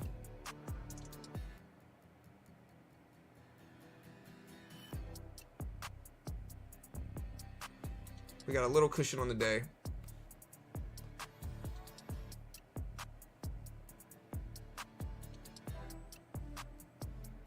Completely flat here, waiting to see if we get some breakdowns that we like. All right, we just took half off, locked in some more profit. We'll go ahead and lock the rest in there. All right, so at this point in time, we have a cushion of about $223 attacking, scalping this bearish action here. About $223 scalping this bearish action. Here's the P&L today. Again, it is a combine account, I'm being honest. We're trying to get funded on my third account.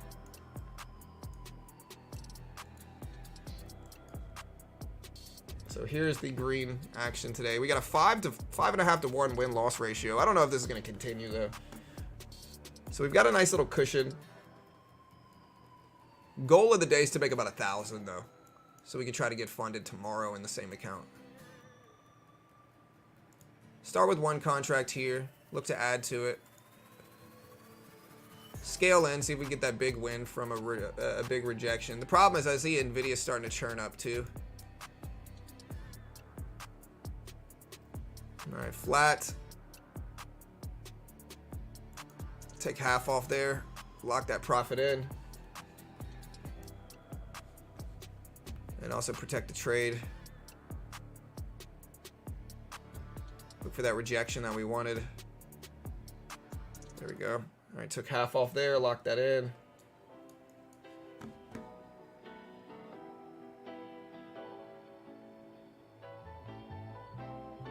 Flat on the rest, but we're protected now. The problem is I see Tesla and Nvidia both shoot up. I don't know why the rest of the market is down though. Boom. I just made about 170 there. Our P&L on the day is about 400, a little bit less than 400 now. So here's the P&L. Look at Tesla start to shoot up. Tesla almost at 190s right now. Boeing breaking highs as well here. Wow.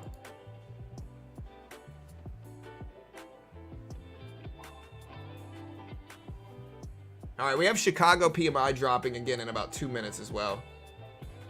So Tesla shooting up.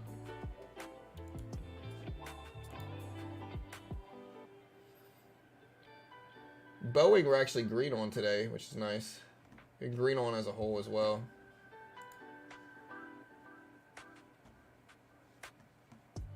Nvidia is very flat and sideways. AMD's turning up though. That's the one reason. Like I don't know what's moving the Nasdaq down. What blue chip stock is dragging the Nasdaq down like this?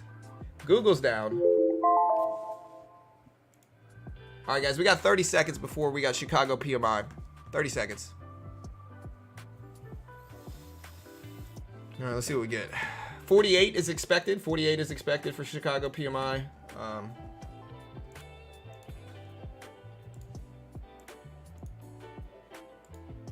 You get 48's expected.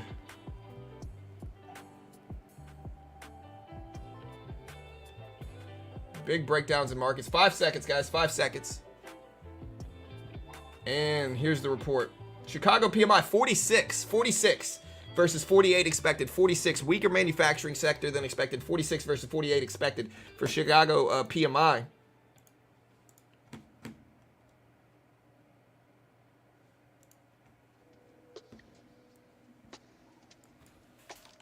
We're going to take a little bit more off of Boeing because we can. I'll take it. I don't know what's dragging the market down this much. What is it, team? What stock? Apple? Okay, yeah, it's Apple. Gotcha. Apple down a lot to 185.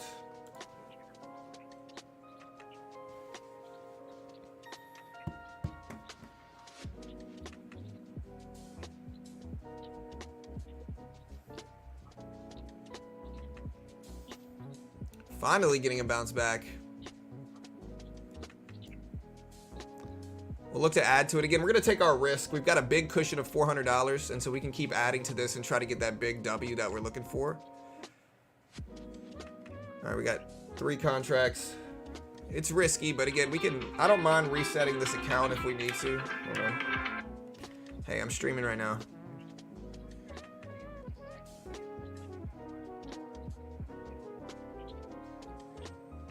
Oh no.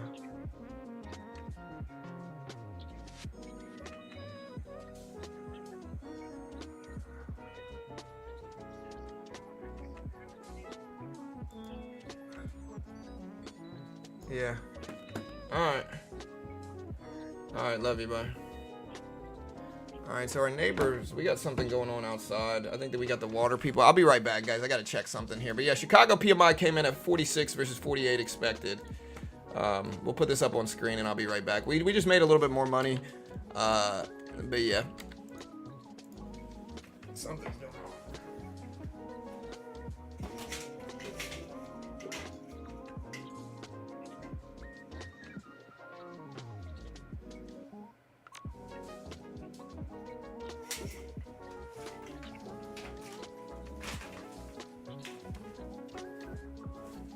Alright guys, yeah, so I don't know what's going on. I don't see anything. Here, I'll be right back. Let me get my strap real quick before I go outside.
Yeah, I don't really see anything. They said water was leaking or something. I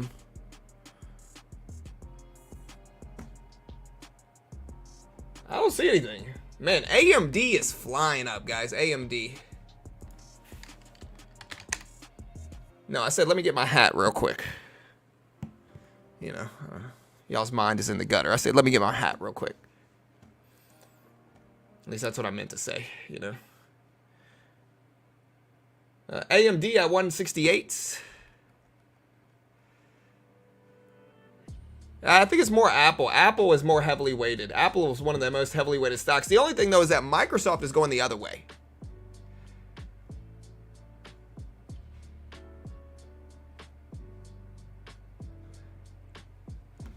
Big bounce up, though. Look at AMD. Look at Tesla. All of it's green on the day.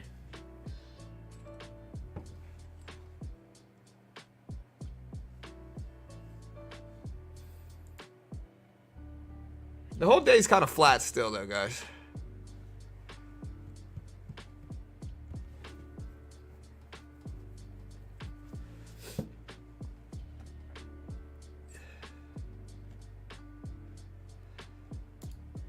All right, guys. Anyways, I'm going to close it down. If you haven't already, again, check out Top Step, funded account program and futures. You can day trade with me on these funded account programs. Again, we have built up a nice little cushion on the day. It wasn't really that much, but we're on a day that started out pretty red. I'll take it. We're green on the one combine account we've been playing with. $400 up, about $400. So we'll take that. If you want to trade with me on Top Step, most legit funded program in the world.